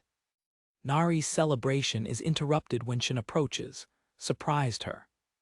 Funging naturality, Shin acts as if he was just on a night walk, while Nari, nervous, hides his hands behind his back. Shin looks at her with a gentle and understandable smile. He tends and boasts an improvised belt on her belt, decorating him with a flower. Nari's eyes are arranged and shine of happiness with the unexpected present. 2 yellow flowers now fill your belt, a touch of color in your simple dress. A fool in the bushes scares her, and she instinctively catches Shin in search of protection. She lies behind him, the face taken by the fear of the unknown in the dark. Shin closed his eyes and smiled, calming her without saying a word.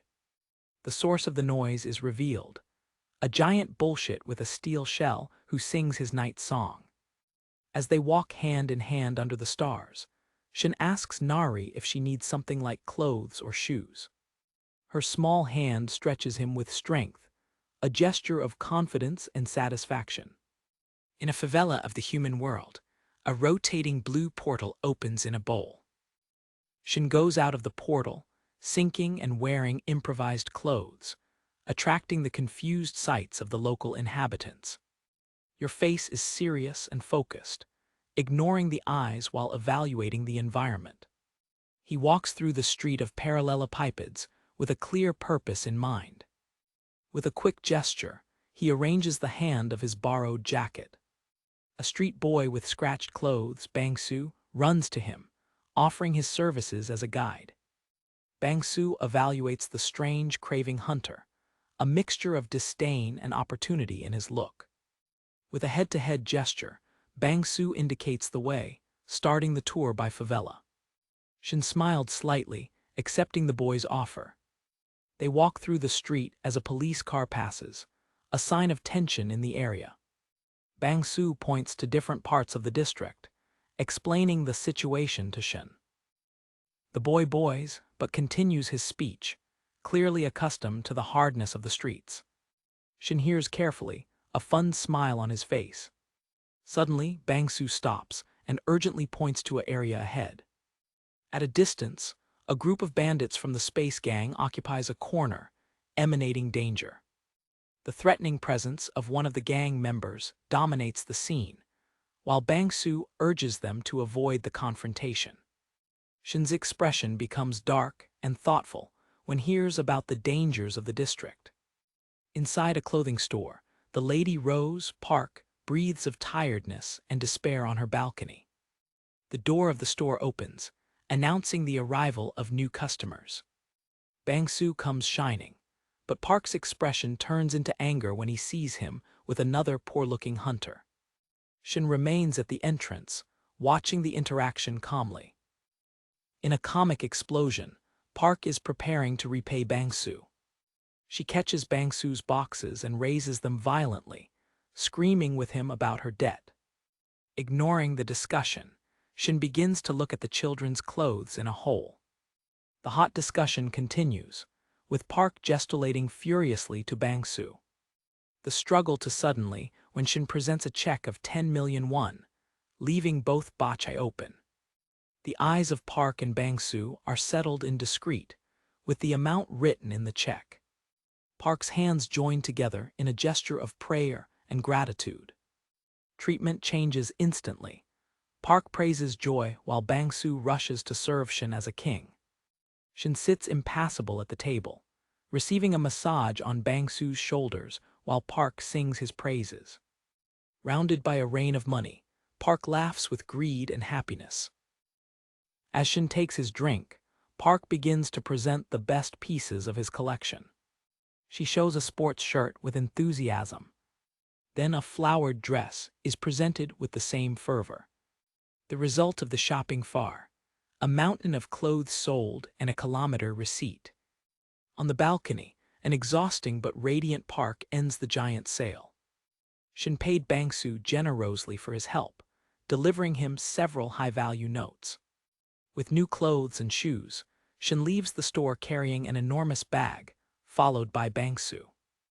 Bangsu takes them to a landing in a safer area, near a delegation. Shin enters the ground to resolve things, leaving Bangsu from the outside side. From the outside, Bangsu Francis the forehead, the uncertainty and confusion printed on his face. His thoughts run, imagining if Shin's kindness is a trap to catch him. Shin reappears at the door, his task within the landing completed. He extends the key of a room to the surprised boy. Bangsu looks at the key in his hand, unbelieving with the present. With his lips trembling, he slows down his head, dominated by emotions. In front of the rotating portal, Shin says goodbye to Bangsu. Tears rise in the eyes of Bangsu, who hears Shin's explanation with his face bathed by the blue light of the portal. Shin smiled with nostalgia, revealing that he had already lived a life similar to that of the boy, before he disappeared on the portal. Back to the sunshine, Nari and Kesiok run to receive Shin, relieved with their return. Shin opens the bag, revealing an abundance of new clothes to Nari, who screams of joy. Nari dive into the pile of clothes, pulling a yellow jacket with enthusiasm, while Gu and Kesiok watch. As Nari runs into the cabin to experience his gifts, the monster egg in his nail trembles violently. The bright breaks in the egg spread quickly. The sound of something breaks echo from inside, signaling that it is about to echo. Sitting on a table on the outside side, Shin methodically organizes the new clothes that he bought for Nari. Nari calls him, and he lifts the look from the clothes, while Gu flows to his side with a curious expression. Radiant, Nari shows himself with a yellow and white dress and a combined hat, shining under the sunlight. With the colored boxes, she looks down, a little shy with her new look. In a comic moment, Nari gets stuck with a pair of jeans, without knowing how to dress them, while Gu observes. She puts a white shirt on her head, pretending to be a ghost in a joke form. Shin laughs from the scene, while Gu keeps his impassible expression next to him. A couple of new and clean tennis stains firmly on the grass. Nari puts with confidence in his new favorite set. A multum with a pin, shorts, and the new tennis, smiling from ears to ears. Gu approaches and inspects Kesiok's broken clothes, left behind. Shin smiled satisfied, imagining the plant from an extension to the house, with a closet dedicated to Nari. He turns to the forest and calls Kesiok, with Gu floating and watching. In response to the call, a land and dust explode in the remote lighthouse. Kesiok lands on his knees, wearing a tactical suit and a peruka, ready for his training. With a deep reverence, Kesiok presents his peruka to Shin as a symbol of his dedication. Kesiok's clothes, which Shin wore in the human world, are in sheets and emana a pink and poisonous aura. With his head broken now at the exhibition, Kesiok embraces his peruka with a radiant smile, promising to make every effort. Gu informs Kesiok that he will choose the trees for training, making him sweat of nervousness under Shin's serious look. A scream of Nari coming from inside the cabin interrupts everyone, and Shin suddenly turns. Gathered around the egg, the group observes as it trembles and the bright breaks spread through its dark helmet. Nari points to the egg that vibrates violently, while Kesiok sinks on the ground, scared. With Gu stumbled on his head, Shin observes the egg with analytical interest, next to an animated Nari and a stumbled Kesiok. Within a dark scratch, a yellow reptilian eye opens, glowing with life. Kesiok screams of fear behind Nari, who sees the eclosure with a wild thrill. A bird foot with sharp garments and a scamable serpent hole break the egg hole. The head of a yellow serpent slowly emerges from the ruins of the helmet. Totally shocked, the serpent puppy with bird legs looks out, using a piece of the helmet as a hat. Nari is delighted with the newborn creature, while Kesiok looks at her with a mixture of shock and repulsion. The creature quickly jumps out of its improvised nail. With a long serpent body and bird legs, the monster jumps through the air, to the surprise of all. He lands directly on Kesiok's face, catching his head with his sharp garments. A terrifying scream of Kesiok echoed by the lightning, making the cabin trembling. A snake crave on a stone, leaving it in the middle with a dry blow. Dressing the poisoned and scratched clothes, Kesiok carries a heavy wood stone, while Gu oversees him from the top of his head. It ranged the teeth of pain and effort, while a dark and poison energy emana from the clothes, involving your body. Back to the table, Shin swallowed, happy to have finished doubling all Nari's new clothes. Shin's look turns to the side, watching Nari and the new creature. Nari holds the little monster, Sasa, in his hands, smiling with affection to the sweet creature. Sasa looks at her with big and innocent eyes, seeming completely harmless. Suddenly, Sasa shoots out of the table in a speed dirt, running towards the forest. Shin observes with a smile as Nari and Gu run behind Sasa through the open field. He looks at the scene with a fun expression, happy to see Nari entertaining.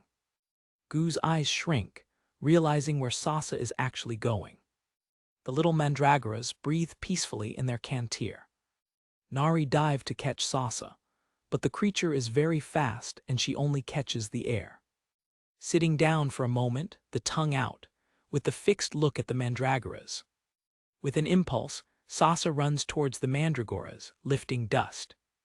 His eyes shine with a yellow light, revealing his predatory instinct. In the darkness of the field, the red eyes of the mandreoras are lighting, ready to defend their territory. The whole group gathers to watch the imminent confrontation between Sasa and the mandreora's army. Worried, Nari tries to intervene, but Shin stops her with a firm arm. Shin watched the scene calmly, deciding to let the monsters solve their own disputes. Sasa moves furtively through the earth, rushing towards its vegetable prezes. His eyes are fixed on his target, ready to attack. A larger mandregera releases a war scream, preparing for the battle.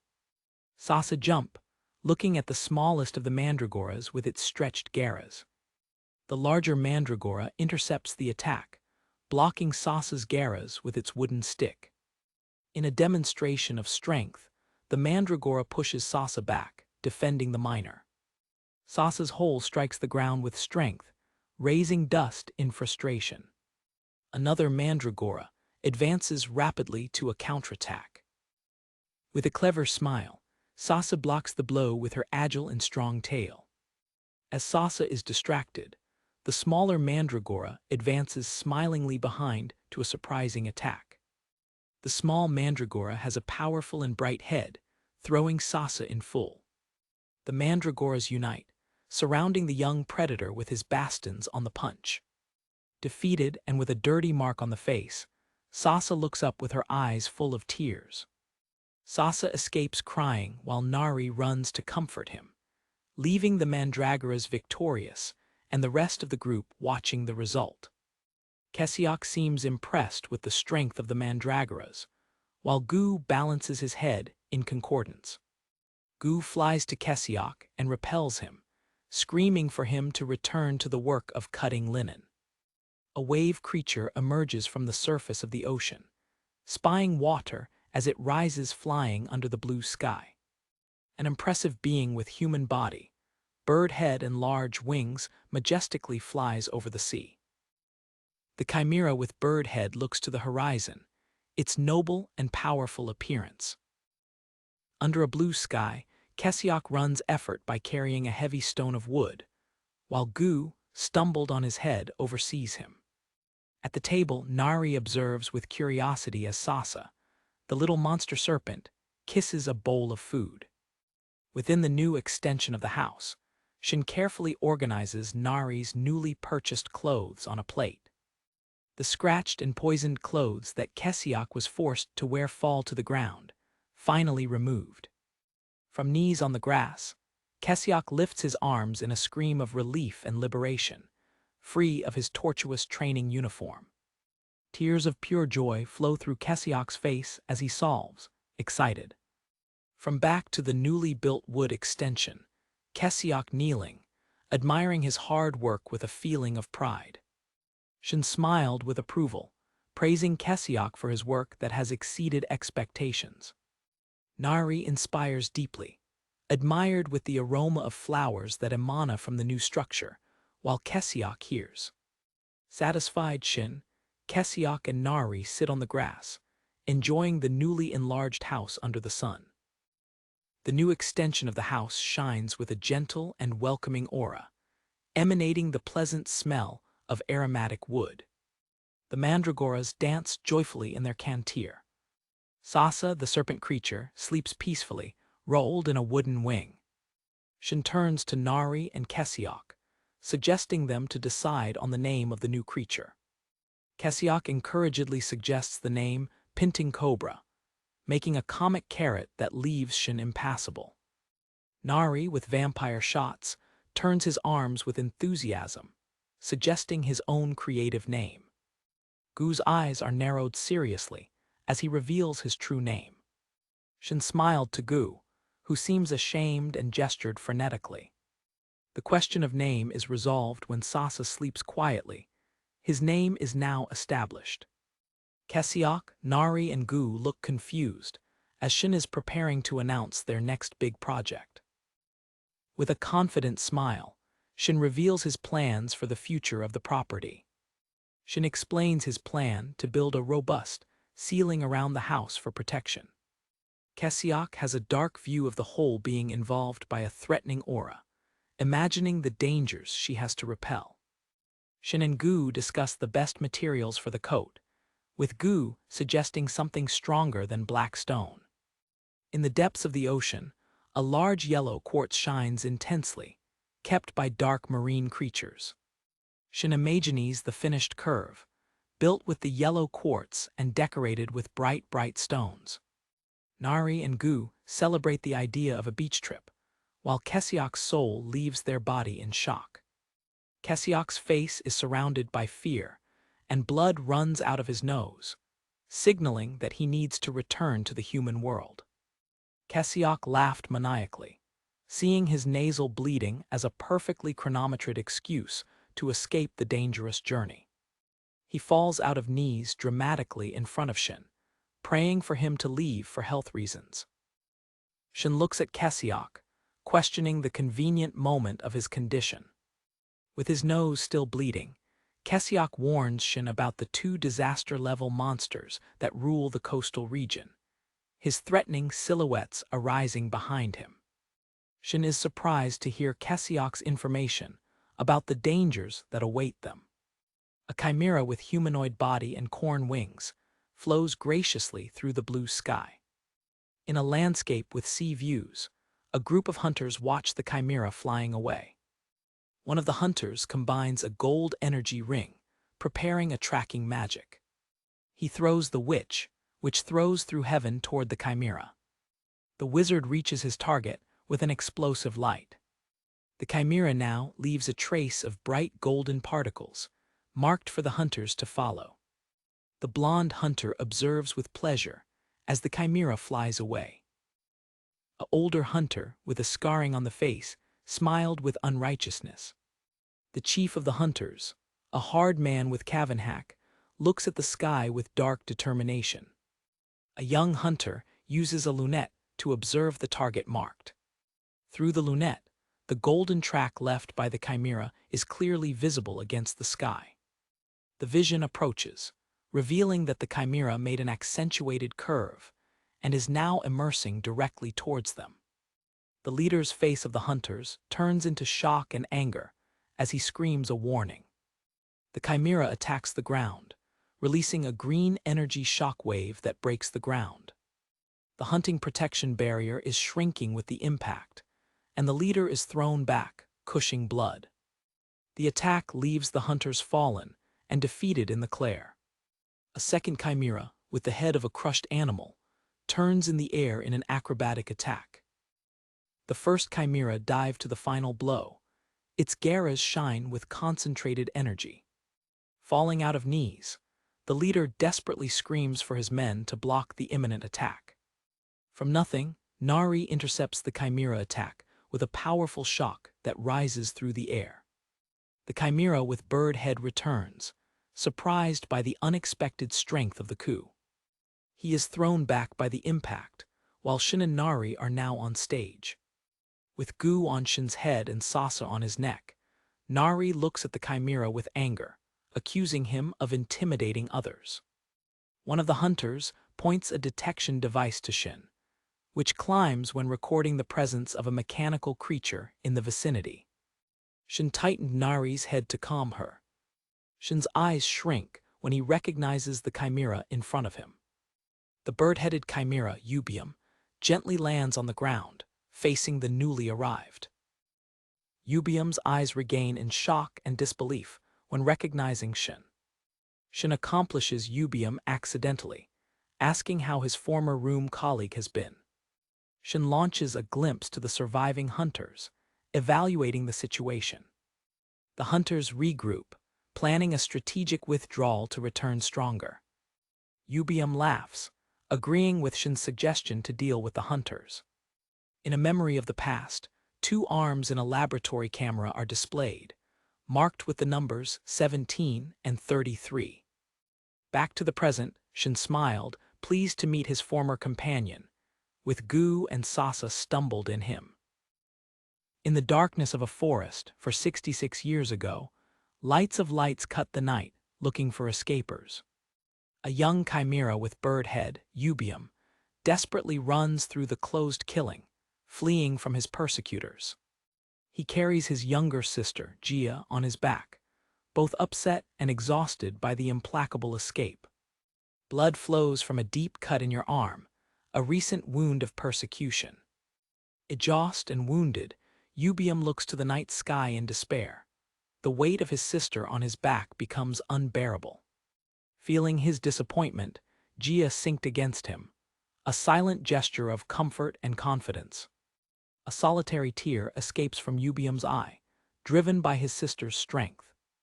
With the renewed determination, he continues his desperate race through the dark and rainforest. he suddenly turned his eyes refined by surprise when he found an unexpected figure blocking his way.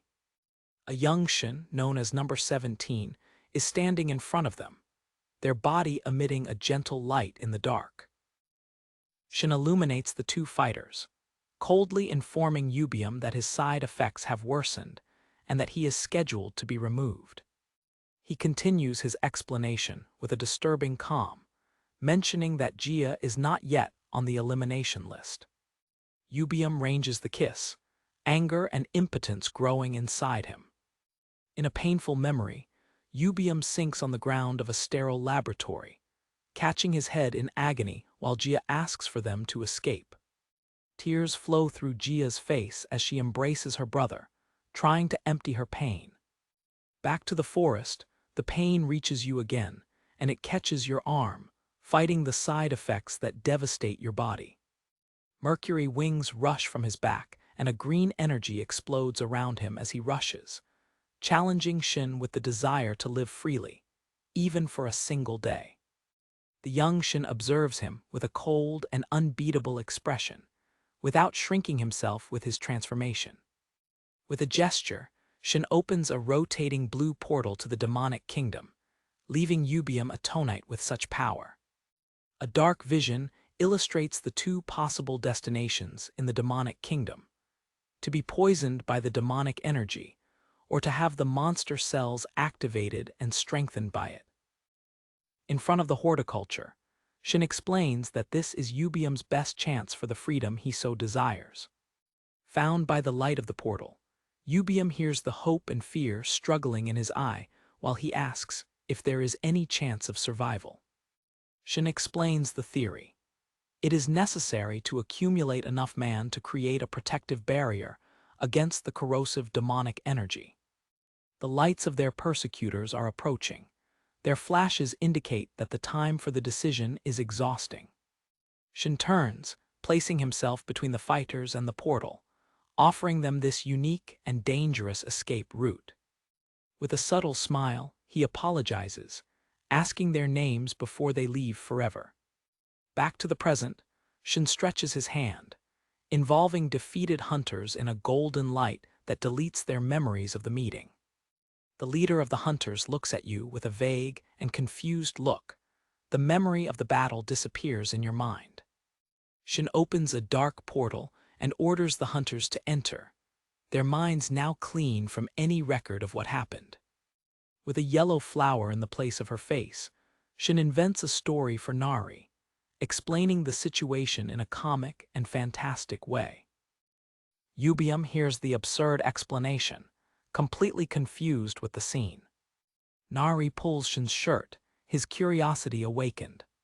She asks if he and Tio Partle are friends, while Yubium remains silent behind her. In a Fofa interaction, Shin provokes Nari, asking if the Partle tribe and the Koko tribe are allies, and she agrees with enthusiasm. Nari curves deeply in an apology to Yubium for attacking him, under Shin's fun look. Nari's stomach runs loud, breaking the solemn moment and announcing his hunger. On the coast, the house of Yubium is revealed, a magnificent structure that resembles a giant bird niche, perfectly integrated with the landscape. Yubium serves the meal in a towel on the beach, while Shin and Nari sit to the banquet. Shin catches a seafood from the shell, the steam rising from fresh food. The dish is a work of culinary art, grilled seafood covered with an amantid plant of the Devil Kingdom and a tasty red mushroom. Gu devotes a marisco with taste, the golden milk passing through his kiss. It flows in ecstase, transported to an ocean of taste by delicious meals. Nari eats with a contagious joy, while Shin tastes his portion with a silent satisfaction. Yubium observes with pride, pleased to see his guests appreciate their food. His eyes are in shock and panic. The meal is interrupted when he realizes that the food is over, and Shin looks at him, confused with his reaction. Nari brands an empty pot, demanding more food with a scream, to the despair of Yubium, who is without ingredients. With his eyes shining like stars, Nari asks him to cook more. Determined, Nari runs to the sea, followed by Gu and Sasa, to collect more seafood for the meal. The shell of the waves gently kiss the sand of the beach, marking a break on the scene. With the children far, Shin and Yubium talk seriously in the sand, discussing revenge against the laboratory. At a distance in the water, Nari emerges triumphant, raising a giant marisco above his head. Yubium explains that, unlike Shin, the detonation witches are still active in their bodies, preventing them from returning to the human world. Shin listened carefully. The seriousness of the situation becomes clear. With a dark expression, Yubium reveals that he keeps his appearance as a chimera, so that his sister, who has also been transformed, doesn't feel alone in his condition. Two rocky pinnacles rise from the sea, keeping the entrance of the sand where Yubium built his home. Shin's look becomes penetrating, and he asks the question he was in the air. Yubium lowered his head, confirming Shin's fear. He knows he has only 1 month of life. With the lost look in the horizon, Yubium begins to tell the story behind his terminal condition. A vision shows him and his sister meditating at the top of the rocky pinnacles, a practice to maintain the balance between his energies. Her sister, Jia, uses an animal cranium mask to hide her transformed face while focusing on her meditation. In a violent flashback, Jia's demonic energy goes out of control, and Yubium desperately tries to contain it as she turns out of pain. He tightens his own chest, the pain echoing in his body when he remembers that he damaged his own manic core in an attempt to save it. His hands tremble with the memory of that day, the impotence and pain still fresh in his mind. Shin turns, his profile cuts against heaven, a solution forming in his mind.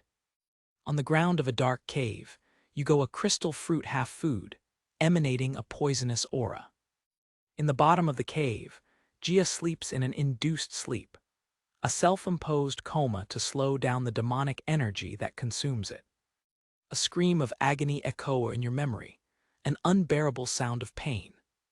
In an access of anger, Jia's demonic energy explodes, her eyes glowing in red under the cranium mask, while she releases a monstrous rugged. Yubium's eyes are fixed, a mix of shock and an early hope when he hears that there may be a cure. In a simple space, Shin, now dressed in the clothes of the human world, is preparing to leave as Yubium observes him, the tension pairing between them. In the sunny field, the 3 mandregoras sing joyfully, alien to the destinations that depend on them. In an etheric visualization, the roots of a mandragora shine with underground magic energy, absorbing it as a source of pure vital force. Back to the human world, Shin shows a confident smile, determined to succeed in his mission. On the beach, Shin turns to Yubium, a silent farewell before crossing the worlds. Nari and Gu sprinkle water into each other on the shore of the sea, a moment of pure and uncharged childhood joy.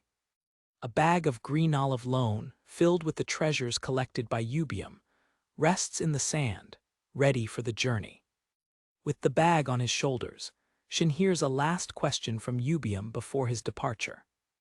Under the blue sky and the clouds of the human world, Shin smiles, feeling the familiar breeze on her face. Shin's feet firmly touch the floor of a moving street, marking his return. Shin walks next to Bangsu, who walks with an uncharged attitude, hands behind his head. Bangsu turns to talk to Shin as they walk through a town shell. Bangsu proudly shows the heavy training bracelets on his pulses, explaining his regime to get stronger. Shin hears the explanation of Bangsu with a neutral expression, evaluating the young. With a radiant smile and a bow up, Bangsu assures Shin that he will take him to the right place. Bangsu and Shin arrive at a 2-story roof building, the local subsidiary of the Alchemist Association. Bangsu's look turns to the side, noticing an unexpected scene developing. At a distance, a mid-aged man, manager Kim, speaks to the phone with an expression of anxiety, clearly being pressed by an agiota. Bong-soo breathes, explaining the manager's harsh situation to Shin, who observes in silence. The manager Kim trembles while hears the threats on the other side of the line, the sweat passing through his face. Bong-soo, with a sad expression, tells the story of how the honest manager was down to the favelas. In a dark flashback, Kim faces his corrupt superior, Director N, in a luxurious office. The director's face turns into a malicious smile, the personification of jealousy and corruption. The flashback ends with Kim walking, disanimated by a dark stick, the weight of injustice on his shoulders. Back to the present, Kim's face illuminates with a genuine smile when he sees Bong-soo approaching. Kim and Bong-soo talk friendly on the street, their obvious bond. Shin's eye stretches subtly, analyzing the character of the alchemist in front of him. With an affectionate smile, Kim shakes Bong-soo's hair, which shakes timidly. Within the office, a young assistant climbs on his chair, tired of the lack of customers. The assistant suddenly rises from his table when hears the door opens. Shin enters the office, followed by manager Kim. Shin looks directly to Kim, his serious expression while preparing to make his request. Kim adjusts the glasses, skeptical and a bit tired, waiting for another trivial order. Kim's eyes are fixed in total disbelief with what he hears. Shin presents a handful of mandregera roots, which pulse with a dark and dense demonic energy. Kim and his assistant look at the roots, their mouths open in shock with the impossible quality of the ingredients. Shin opens his suitcase, revealing the payment he brought from the Devil Kingdom. Treasures of the coastal area of the Demon Kingdom are revealed.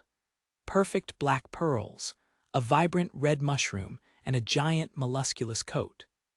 Completely astonished, Kim embraces the S-grade black pearls, a treasure that he never thought he would see.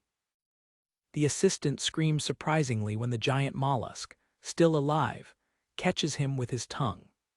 Kim and his assistant hold the red mushroom, an extremely rare ingredient, with expressions of pure admiration. Kim gesticulates with enthusiasm, explaining the immense rarity and value of the items to his stunned assistant. The two alchemists remain silent, processing the magnitude of the materials they just received. Shin's look passes through the items and puts on an object of interest on an office plate. Inside a cylinder of glass full of liquid, a small mandregora mercha flutes, seeming dead for a long time.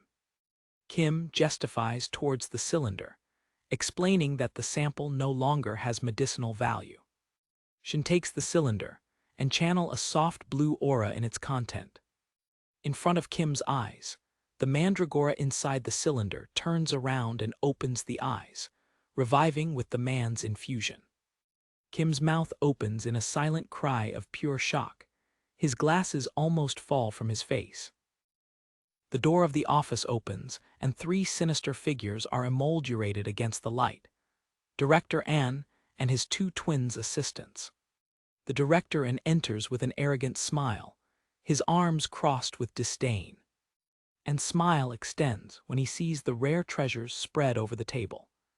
Kim's face turns into a mix of fear and anger with the arrival of his old something. An's twin assistants stop with empty expressions and closed eyes, like dolls. Shin observes the director's arrival with a calm cold, his inexpressive face. And Tens, trying to persuade Shin with promises of wealth and status if he accompanies him. Shin's expression is dark. A dark memory is awakened by the director's appearance.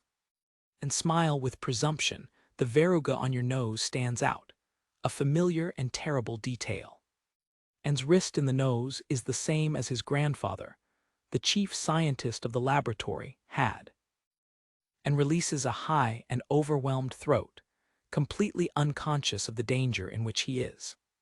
A thin, humorous smile arises in Shin's lips, a sign of the storm that is about to be released. A picture of Shin's bloody past rises. He, a boy with knees on the floor of the laboratory, surrounded by bodies, with a challenging anger look. The image of his tormentor, Baktiok, the grandfather of An, appears in his mind. A Sadik man with a chicote in his hand. The memory of Baktiok, with its characteristic veruga, threatening the chimera's children, feeds Shin's anger. Back to the present, an aura of overwhelming power, visible as blue flames, explodes from Shin towards En. The pressure smashes En, forcing him to fall from knees to the ground, unable to resist the force. And looks up, sweating cold, his face surrounded by fear and confusion by Shin's sudden power.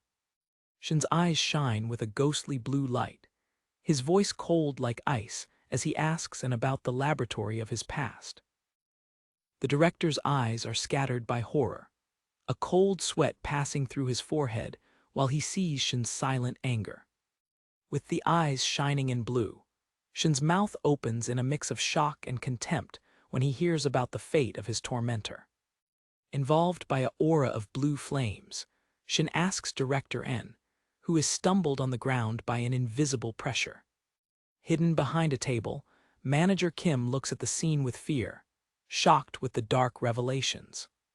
Pressed against the ground, En's face turns into a mask of fear and pain, his teeth ranging under the scattering force. In a distorted memory, the scientist Baktiok receives a prize with a sinister smile, the public image of a monster. A cold, humorous smile forms in Shin's lips as he thinks about the false penitence of his creator. Shin peers on the falling shape of En, his shadow surrounding him as his power aura pulses visibly. En's eye is in pure panic. The understanding of Shin's horrible past reaches him as a lightning. In a memory flash, Baktiok falls back through a stained window, his shock expression recorded in time. The silhouette of a young Shin cuts against the broken window, a small vengeance against the darkness of the night. In the darkness of memory, the young Shin stretches his hand, his face a mask of anger and despair for having to take such a drastic attitude. Back to the present, Shin looks forward to En with a deadly calm, giving him a last order before ending the meeting. An aseptic lab memory shows the arm of a young Shin, marked as 17 and connected to machines. A hell view of the past. Shin, in a monstrous form, correlated to a chair in a room covered with blood, his head falls down in agony or anger. A monstrous garment, part of Shin's transformation, is shown in detail, symbolizing the loss of his humanity. In a chaotic memory, a chemical figure desperately fights against a strain of energy rays, a representation of her past battles. Back to the alchemist's office, Shin awaits with his arms crossed, the storm of his memory calms. The manager Kim rises to the door with a radiant smile, holding 2 bottles of the newly created potion. The 2 bottles of refined mana water shine with a vibrant green light, full of healing power. Kim gladly calculates the costs, while Shin observes with a slight smile, satisfied with the result. Kim is paralyzed. His mouth is open in silent shock with the unexpected generosity of Shin's proposal. Tears of gratitude flow through Kim's face, washing years of struggle and despair. Dominated by emotion, Kim curves deeply in front of Shin, who remains quiet, accepting his gratitude. In a painful flashback, Agiats scare Kim's family, throwing furniture while he and his parents fall on the ground. The memory changes to a young Kim studying diligently at the light of candles, determined to overcome the difficulties of his family. A single tear of relief and joy escapes from Kim's eyes, a witness to his hard journey. With his hands, Kim is deeply grateful to Shin, who observes him with a silent expression of understanding. Back to the Devil Kingdom, Yubium, wounded, saves his sister Gia, who is unconscious in his arms after an access of anger. Gu's eyes regain from fear by spying the violent scene behind a protective garb. With his eyes shining in red under his cranium mask, Gia Rouge, completely dominated by his demonic energy. Gia and Yubium collide in a brutal power explosion, the force of their confrontation shaking the ground. Yubium is violently thrown to the ground, defeated by his sister's uncontrollable force. Despite his wounds, Yubium's eye glows with an unbeatable determination to protect others. Nari and Gu observe the battle with expressions of pure anxiety and concern with Yubium. Knitting on the dust, Yubium is preparing to rise again. His body is tight and ready to continue the struggle. Yubium throws forward. His muscles contracts with the effort to contain his sister. Another energy explosion occurs when the brothers shock, the impact reverberating through the devastated landscape. In an instant of anger and disappointment, Yubium and Jia exchange strikes in a dearth of violent movement. Jia's final blow reaches Yubium, the impact breaking the ground and sending debris flying. From nothing, a translucent and gelatinous barrier involves Jia, neutralizing his attack and containing his anger. Shin sits calmly at the top of the containment barrier, looking at Jia's dismayed shape while Yubium and Nari watch, trembling. Within the protective bubble, Jia flutes unconsciously, turmoil stars rotating over his mask. With the crisis avoided, Yubium drops the tears of relief, exhausted but grateful for Shin's intervention. Beaten by the light of the sunset, Shin presents the 2 bottles of healing, his mission finally completed. Under the night sky, fish and food spots rise over a cracking fire, a moment of peace after the battle. The 2 empty potion bottles go on the ground. Their content has already made their magic. In the house, Nari, Jia, and Gu sleep deeply, exhausted by the events of the day. Shin's eye reflects the light of the fire as he watched from the outside side. Nari sleeps deeply, a baby thread passing through his mouth, completely in peace. Jia wakes up, confused, touching his cranium mask while a ghost image of himself indicates an inner change. Still using the mask, Jia looks towards the fire, his eyes adjust to darkness. From the outside, Yubium and Shin sit silently on the opposite sides of the fire, a silent conversation between old acquaintances. Shin's profile is illuminated by the brushing fire, his eyes lost in the flames while he reflects. Jia scratched out, screaming in shock when he saw Shin, without recognizing the man that his savior became. Wake up by the scream, Nari scratches his sleepy eyes, confused with the sudden compression. Nari enthusiastically presents Jia, trying to break the tension, while Shin remains behind them. Jia encaras Shin, her mind struggling to connect the man in front of her with the boy she met years ago. She feels her main core and finds him pulsating with a stable and healed blue light, proof of a miracle. With his thumb hands, Jia touches his own face under the mask, realizing that his human appearance has been restored. Jia dances joy around the fire, celebrating his recovery while others watch. Through the opens of the mask, Jia's eyes fit with the final recognition of his savior. As Shin eats a spectus, a ghost-magoric image of his youngest self, number 17, pairs behind him. Jia tends and swears to Yubium, enthusiastically confirming Shin's identity. Shin sits alone for a moment, the weight of his past and present pairing in the air of the night. He turned around, asking about more of the special temper they ate, with Gu pushed on his shoulder. Jia holds his cranium mask with both hands, preparing to reveal himself. With a radiant smile under a starry sky, Jia thanks Shin, his face finally free from the mask. Nari looks to the sea, his eyes refined by surprise when he sees the surface of the water shine with a golden light. Jia joins Nari on the beach, explaining the magical phenomenon that develops in front of them. Gold and etheric marine creatures, similar to marine horses, dance and jump on the bright waves. With his glowing eyes of admiration, Nari hears Jia explaining that these marine fairy tales lead to a yellow quartz treasure. Against the night sky, the heads of Shin and Yubium appear in chibi style, planning to take advantage of the opportunity before the morning. Shin smiles, the light of the imminent dawn on his face, ready for his next adventure. The scene moves to the roof of a modern and sterile office in the human world. Han Myeondu, the director of the Hanbit laboratory, sits on his table, his fingers interlinked as he thinks about a problem. Myeondu presides a meeting with his team of scientists in a dark and impressive conference room. On the table of Myeondu, a smartphone vibrates, the screen illuminated with a call received from Director N. N's face turns into a carpet of anger and frustration as he talks to Myeondu at the phone. From inside a dark office, the voice of Han Myeondu echoes, coldly denying any knowledge about a secret laboratory. On the phone, Han Myeondu hears with an irritation contained, his eyes stretching behind the glasses.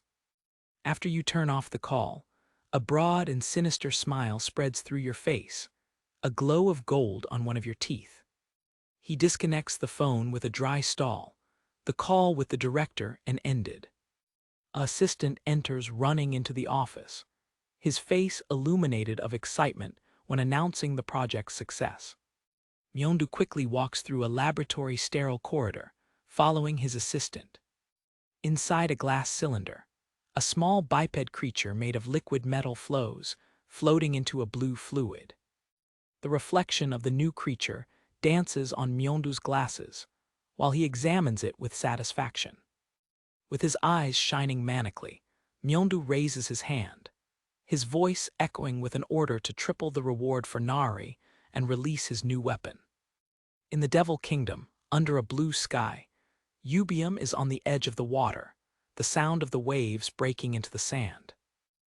His look is lost in the horizon as he reminds of a conversation that changed everything. In his memory, he and Shin sit on the opposite sides of a cracking fire under a starred night sky. Yubium's memory focuses on Shin's serious expression, illuminated by the brushing fire. Shin speaks calmly. The fire smoke rises around him as he explains his plan. In memory, Yubium hears in silence, the weight of Shin's words sitting on him. Shin turns to Yubium, offering a dangerous hope, the possibility of removing the witch of detonation from his body. A picture of Manager Kim, the alchemist, is formed in the mind of Yubium, the key piece in Shin's plan. In memory, Shin's silhouette cuts against the night sky as he reveals his intention to use the alchemist to search for a cure. Dominated by emotion, Yubium covers his face with his hand, tears running through between his fingers while he asks why Shin helps them. The flames of the fire dance, a symbol of Shin's response, that by observing the brothers, he may find a purpose beyond merely survival. Back to the present, Yubium looks at the ocean, Shin's response echoing in his mind with a new wave of hope. Jia's head rises from the water, calling for his brother. With an animated scream, Jia runs out of the surface, flying towards heaven while pulling a golden and bright corner. She flies through the air, throwing the corner to Yubium on the beach. Yubium catches the corner, his muscles contracts with the sudden tension. He signs himself in the sand, pulling the wing with all his strength while Jia helps him from the top. The corner leaves a deep sulk in the wet sand while it pulls the huge weight. An enormous network made entirely of bright yellow quartz emerges from the water with a monumental reflection. Yubium looks at the mountain of crystals that have mined. Shin and Nari rise out of the water, laughing and burning after the effort. Nari, with water flowing through his hair, tells Shin how fun he was swimming. In a submarine view, Nari and Jia swim in the midst of a golden glow, surrounded by rays and ghostful fish. Nari observes with admiration a sea fate, a golden sea horse, floating over his head. The scene is revealed, a vast submarine palace made entirely of yellow quartz crystals, the source of brightness. Back to the beach, the group looks at the immense quartz pillar, considering the logistics challenge ahead. Shin cuts his head, a thoughtful look on his face while looking for a solution. He looks up when a shadow passes, and a giant bird with blue and pink plumage descends from heaven. The head of the papaya bird is massive, its sharp puppy glowing under the sun. Nari and Gia watched the creature. Nari wondered with its beauty. A vision of the cruel bird shows it cushing poison and scary hunting, illustrating its dangerous nature. A clever smile forms on the face of Shin, who has just found the perfect truck for his cargo. Far from there, in the house of the forest, Kaisiok meditates in a lighthouse, a blue aura of mana pulsing around him, observed by the three mandreoras.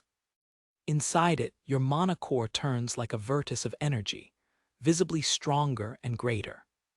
Kaisiok opens his eyes, a smile of pride and hope on his face when he feels his growing power.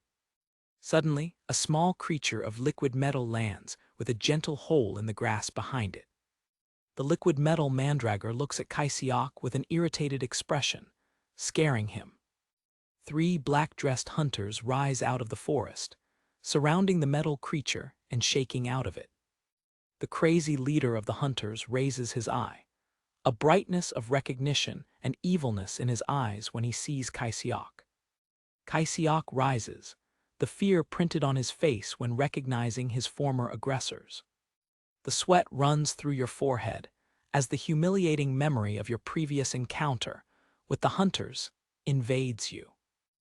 In a dark hole of his memory, the same hunters subjugate him, humiliating him and swallowing his failures. Back to the present, Kaisiok is protectively positioned in front of the three mandreoras, who are preparing for the battle. The greatest of the mandreoras breaks the forehead with a silent anger, a low rose vibrating in her body. The blonde hunter shakes himself, trying to attract the mandreoras with a false kindness, their eyes glowing of covetry. The anger overcomes the fear in the face of Kaisiok, his teeth closed in determination to protect his new family. The mandragora grater pisses with force on the ground, preparing for a devastating attack. His foot hits the ground, the imminent impact. With a cry of anger, Kaisiok releases a wave of manate shock that throws the three hunters back. Engaged in a dust cloud, the hunters fall confused, without understanding the source of the sudden power. Two volts land graciously in the midst of the glare, Yubium and Gia, who came to investigate the quotation. In the heavens, the papaya bird flies slowly, sweating out of exhaustion under the weight of its load. Mounted on their backs, Shin and Nari look down as they approach the house, the quartz network balancing below them. Kaisiok catches his headache in pure horror, his mouth open in a silent scream. The monstrous figures of Yubium with his ferocious fool head, and Gia with the face hidden by an animal cranium mask, stumbled on the lighthouse. Kaisiok's eyes fit up with a growing horror as he processes the scene in front of him. From the top, Gia looks at the scared Kaisiok, his questioning voice, while defeated hunters are thrown by the air behind her. Kaisiok pulls back in the grass, his body language screaming pure panic. Recovering a little, Kaisiok gesticulates uncontrollably, his confusion overcoming his fear while trying to understand the newcomers. Yubium and Gia stay side by side, their powerful physicists exhaling an aura of authority while Yubium speaks. Yubium's falcon eyes are narrowed as he looks at the three subjugated hunters, kneeling on the ground.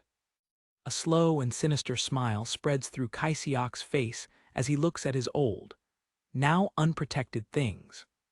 The eyes of the three captured hunters swallowed out of horror. The sweat walked through their faces when they realized that the game turned. From very high, the family Claire approaches quickly as Shin's transport begins its descent. With a last hit of his massive wings, the giant blue bird lands, a huge network overflowing with golden quartz in his garras. Shin and Nari are on their back. The colossal bird disappears in the grass, his eyes closed in complete exhaustion. Shin gently shakes the head of the exhausted bird, a silent moment of gratitude for his hard work. Two little mandreoras slide joyfully through the bird's red wing, as children on a slider.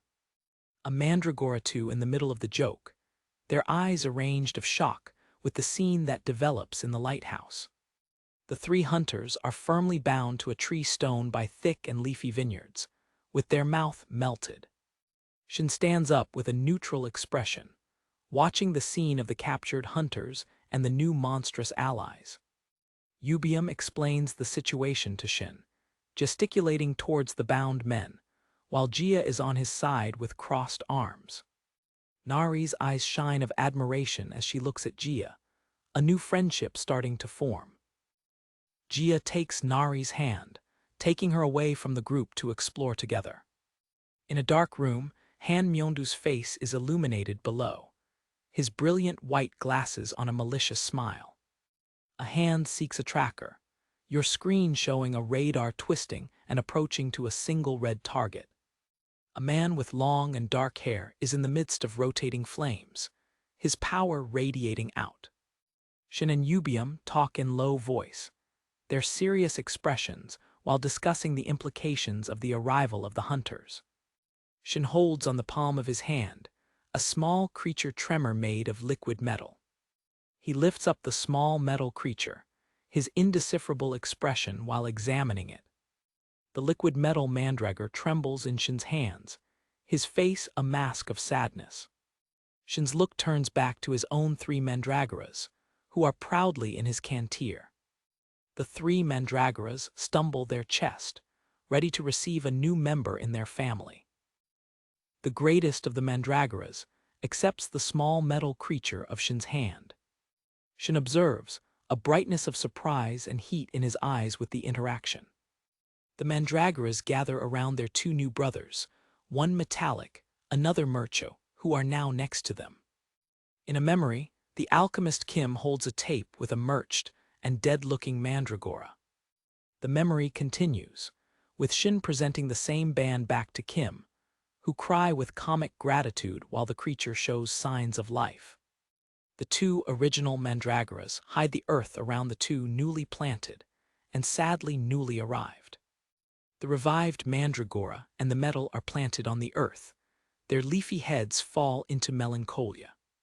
The original mandreoras cover the recent arrivals of affection, making the sad core pair and shine with a newly discovered happiness. Shin observes the scene developing, a quiet observer of his growing and unconventional family. Jia flies to heaven, carrying without effort a Kaisiok that debates and a joyful Nari. Shin to a Kaisiok in panic and crying, putting a firm hand on his face. In a dramatic recall, Kaisiok fights against a monstrous fish with sharp teeth in dark waters. Kaisiok stands proudly next to the resting giant bird, gesturing as if it was telling a great story of his capture. Kaisiok's face turns around in a pure horror mask, his eyes jumping while he screams. The property is peaceful, with the massive bird resting near the golden quartz pillar, the small garden hole, and the wooden house. Nari's eyes reveal a deep sadness and concern. Half buried in the ground, the small metallic mandragora tremble, a drop of liquid metal similar to a tear on her face. Nari shakes, his expression full of sadness while looking at the sad metal creature. A finger gently touches one of the metal leaves of the creature, sending a soft blue wave of mana through its surface. Nari bite his lips, his face contracted by guilt and sadness. Yubium and Jia scream of pleasure, their mouths well open while they tasted the meal. A smoking dish of rich curry and goldenberry next to a lot of white rice, with an incredibly appetizing appearance. Kaisiok smells the air with an immense look of pride, delighting with the success of its culinary creation. Kaisiok presents the meal to the group gathered around the rustic wooden table. Jia uses a palette to eat delicately, his cranium mask hiding his expression. Yubium and Jia are transported to a state of culinary ecstase for the spicy and delicious taste. Shin gives a garf on the curry, his fixed look on Nari's shattered face on the other side of the table. With his head down, Nari removes his chair from the table, leaving the food untouched. Nari takes away from the dinner scene illuminated by fire, going towards the darkness of the house. As the sun rises, the two new mandreoras sit half buried in the ground, mastering happy. One of the new mandreoras looks up, his sad expression again. Yubium and Gia stand out of the table, carrying their holes full of satisfaction. As Yubium and Gia rise to go out, Shin remains sitting back to them, lost in thoughts. Shin's eyes open suddenly. A sudden wave of energy warns him of the danger. Inside the dark house, Nari fluts impotent towards a rotating blue vertex that opened in the middle of the room. Nari's feet float just above the wooden floor, pulled inexorably towards the horizon of the portal's events.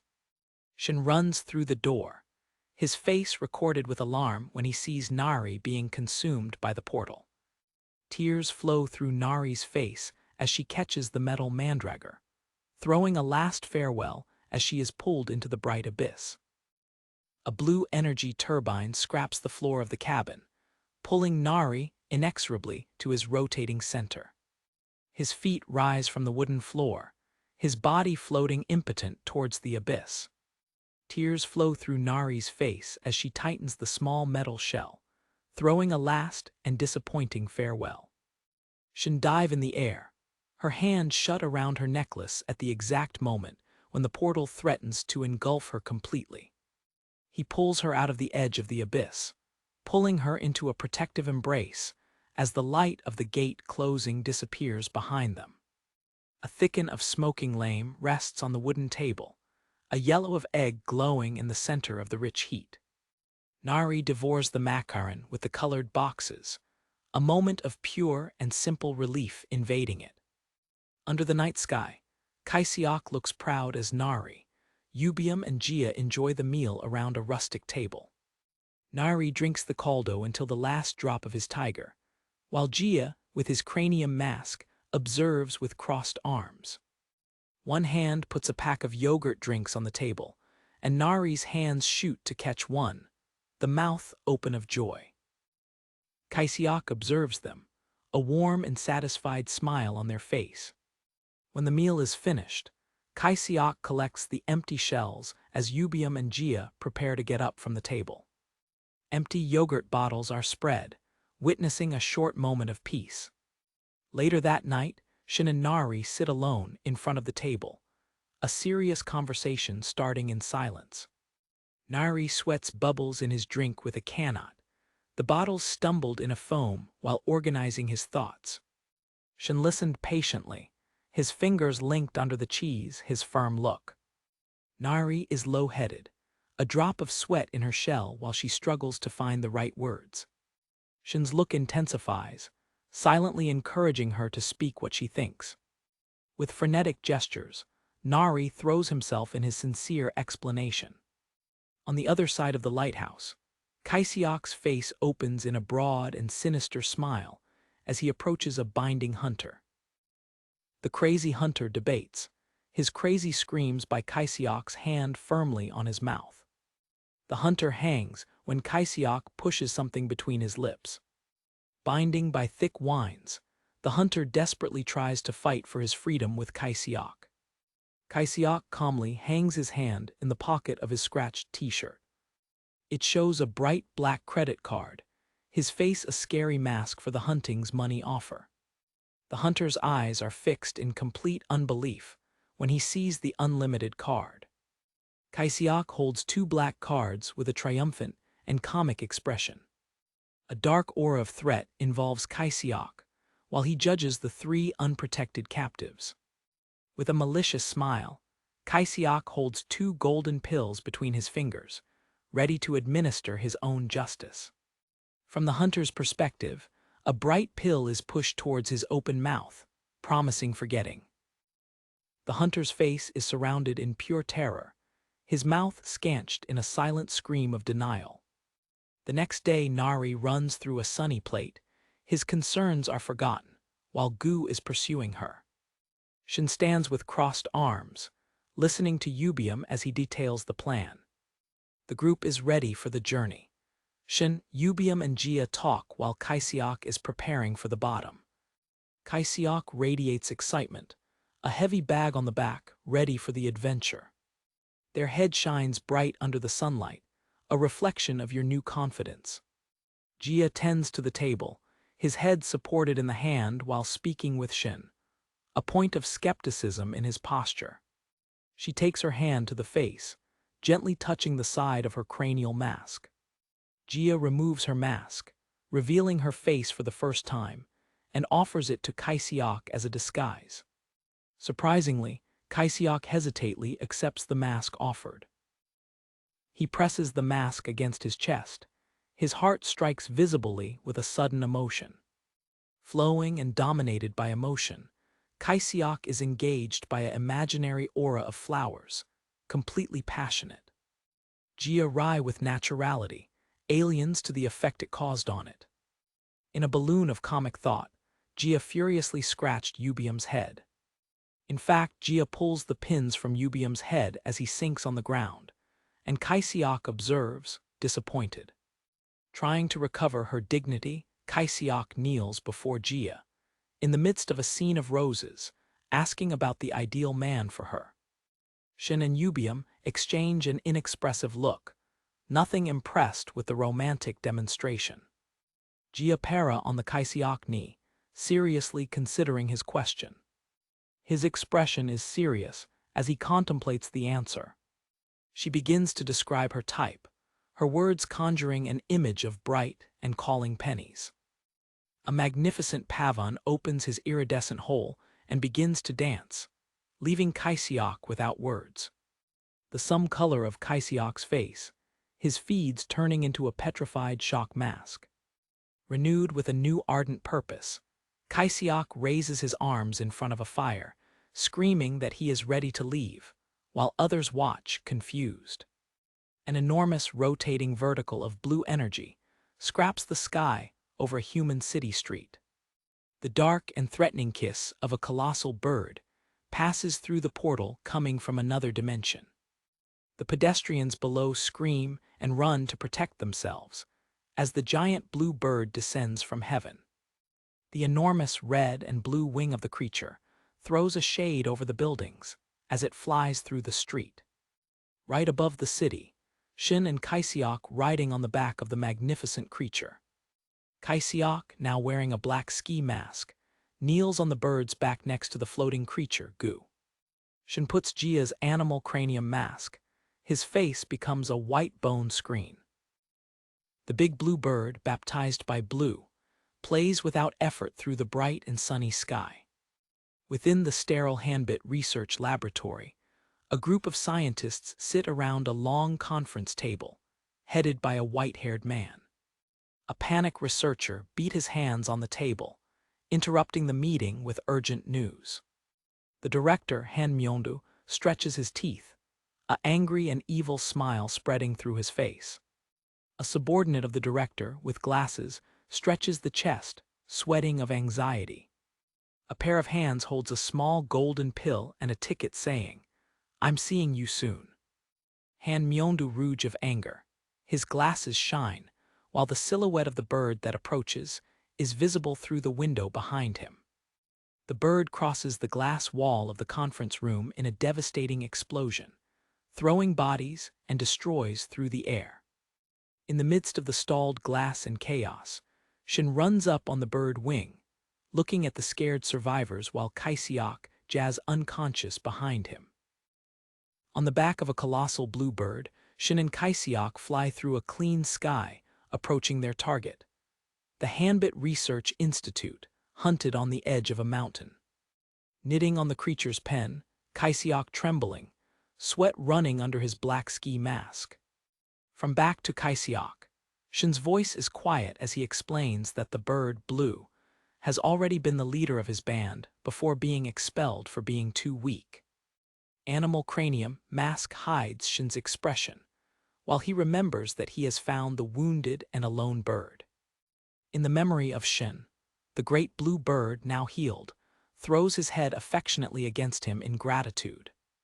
Memory changes, showing the bird, with the face marked by scars, emitting a challenging scream. In a violent flashback, the bird's band attacks him in the air, his pen scratched while he's expelled. Back to the present, Kaisiok's fear is replaced by a dark determination, his closed punch. Kaisiok stretches his hand and gently shakes the soft blue pins, feeling a relativity with the exiled creature. The modern complex of the Hambit laboratory approaches, a clear target against the exuberant mountain vegetation. A smile forms under Shin's mask as he sees the target. The blue eye stretches with predatory focus as he receives the silent order from his master. With a powerful beat of wings, the bird dived from the sky like a living blue comet, going straight to the laboratory. Kaisiok's face turns around in a cry of pure horror, catching themselves desperately as they swallow toward the ground. The bird collides with the side of the building in an explosion of glass and concrete, scratching the structure. Within the chaos, a Jalico researcher protects himself from the ruins that fall, his face a shock mask. The researcher looks upward, cracked by horror, to the massive blue bite that is projected to the inside of the destroyed room. Gold energy lines shoot through the air, bringing the researchers in panic and catching them in the place. A black fighting boat strikes firmly in the middle of the glass cakes on the ground of the destroyed conference room. Shin remains in the middle of destruction, manipulating the golden wire with a gesture of his hand, while Kaisiok, holding the creature Gu, remains behind him. He looks at the immobilized researchers, their masked presence exhaling a silent threat.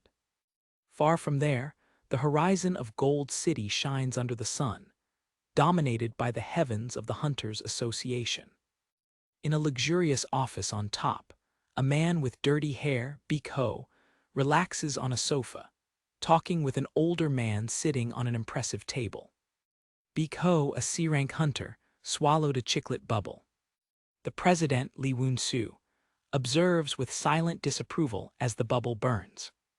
Sitting on his table, the president of the Hunters Association, Lee Woon-soo, seems tired of the world. Beak Ho stopped mastering, feeling the seriousness in the grandfather's voice. Lee Woon-soo rises and looks at the city through the panoramic window, regretting the jealousy that corrupted the association. In the darkness, dark and ghostly hands stretch toward the president's identification card, a symbol of covetry that threatens his position. Beak Ho's chiclet crashes with an acute stall when the office door opens with violence. An assistant runs into the room, burning with urgent news. Both Beak Ho and the president saw each other. Their faces were shocked when they heard that a parrot drake attacked the Hambit Institute. The president's expression hardens, a cold anger in his eyes. He beat his hands on the table. His decision was made. I myself will go. Lee Woon-soo quickly leaves the office, leaving a Beak Ho stuck behind. Back to the laboratory, Shin's hand stretches towards the bound director, Han Myeondu, whose face is surrounded in a demonic anger. The golden wire stretches, cutting the body of Myeondu, but instead of blood, a dark and empty metal substance. Myeondu's body is completely dissolved in a black and bubbling liquid metal pocket. A researcher screams, recognizing the transformation, a chimera. Shin observes the pocket turning, impassable. The liquid metal rises violently from the ground, throwing sharp temptations towards Shin. The monstrous form of Myeondu attacks, screaming of anger, while Shin escapes without effort from the attack. Shin landed strongly, throwing the concrete floor under his feet. The small floating creature, Gu, shines with a yellow light, transmitting Myeondu's thoughts directly to Shin's mind. A picture of the mind of Myeondu Piska. He, younger, in a subterranean laboratory covered with blood, standing on an operation table. Another memory arises. A Myeondu of manic appearance holding a seringa with green liquid, consumed by his jealousy and desire to overcome his mentor, and Bak Deok at any cost. The anger explodes from Shin. He beat his foot on the ground, releasing a wave of shock of pure man's pressure. His hand is closed on a punch, and the pressure smashes the liquid shape of Myeondu. compressing the monster that cries with an invisible and overwhelming force. The little wicked creature, Gu, shines with a yellow light, his only eye arranged while transmitting the thoughts he has just read. In a bloody and dark memory, a scientist flies on a small body attached to an operating table in a blood-covered laboratory. The memory focuses on a younger and manic Han Myeondu, with a sinister smile on his face while holding a seringa full of a bright green fluid. The ground slides out from a powerful impact, throwing concrete fragments through the air. Myeondu's liquid metal shape is violently distorted and broken by an invisible and scattering force. Shin's hand drowns into Myeondu's liquid body, catching his face while the metal deforms against his fingers. Shin pits again on the ground, his foot radiating blue energy and stealing the floor under him. Located in an invisible stretch, the liquid shape of Myeondu is debated. His face is a mask surrounded by pain while fighting the pressure. Rounded by a rebellious blue aura, Shin looks from above to his imprisoned opponent, his cold and final voice behind the cranium mask. The liquid chimera releases a silent scream, your body turning into agony under the immense scattering pressure. The fighting form of Myeondu is implacably compressed, collapsing on itself until it is no more than a small ball to collapse. The attack ends, and Shin kneels on the ruined ground, his hand wrapping over a small pulsing sphere of blue light, all that remains from Myeondu. Shin's fingers close around the small bright sphere on the ground, catching it from the middle of the ruins. Keeping the sphere, Shin turns to face the scared and captive researchers, their masked look radiating pure threat. With the secure sphere, Shin and the floating Gu walk through a sterile and metallic corridor, immersing the secrets of the laboratory. A dark determination is installed in the eyes of Shin, visible through the orbits of his bone mask, while he advances through the dark corridor. A row after a row of green and bright incubation tubes align the walls of a wide camera, each containing the lifeless body of a failed chemistry experience. Gu creature flows next to Shin, a single drop of sweat in his head while observing the horrible vision of the preserved bodies. Shin remains in silent contemplation before the bright tubes, his silhouette a dark monument against the tragic green light. A memory passes through his mind, his own youngest self, indefended on a table of operations, seen by his own eyes as surgeons rush on him.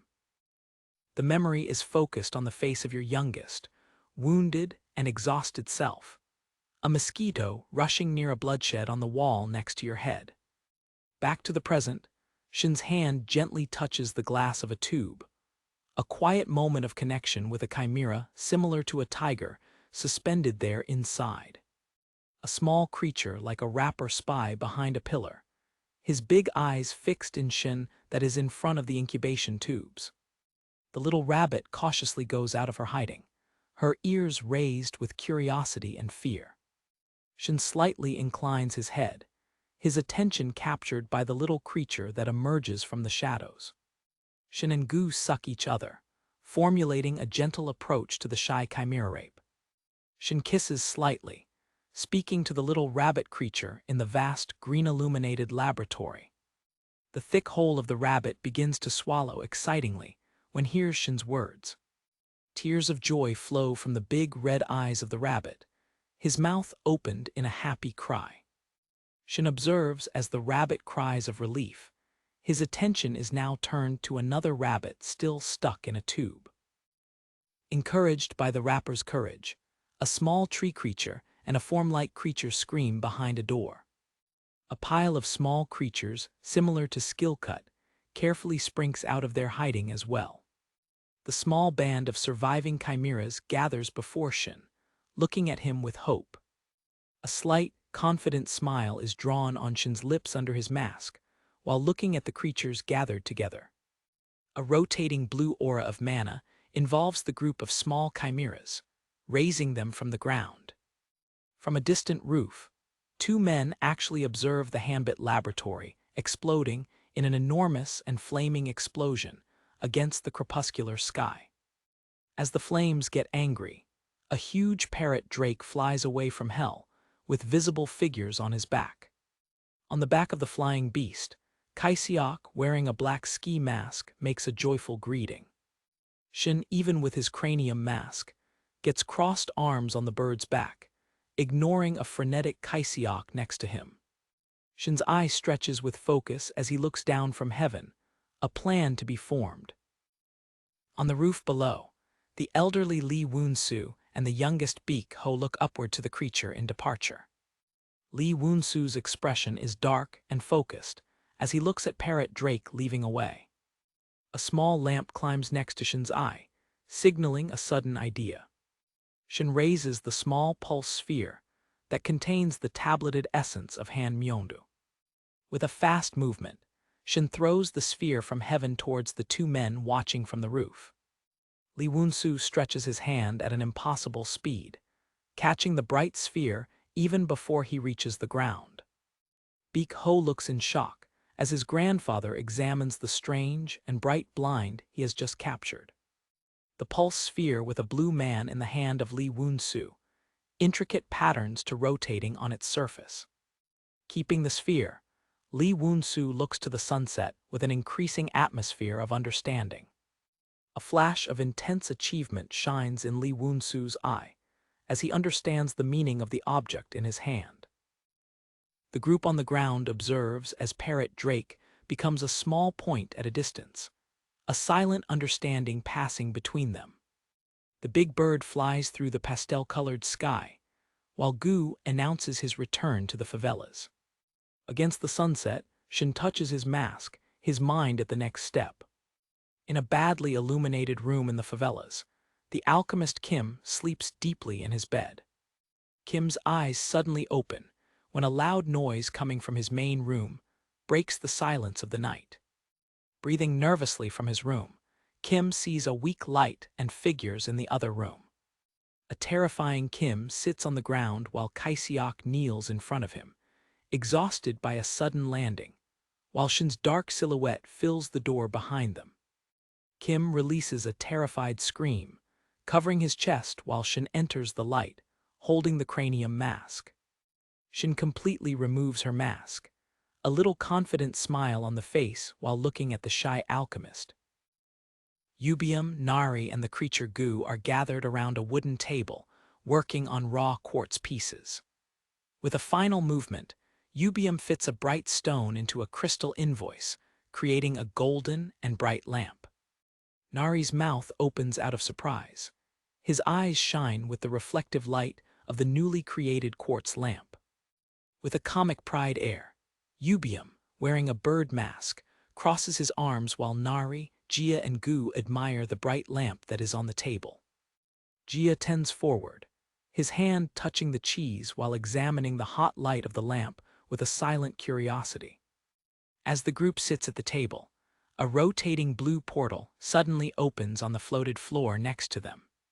A crowd of small and scared chimera creatures falls from the portal, landing in a confused pillar in the rail. Nari's eyes regain in shock and recognition when seeing the creatures that have just arrived.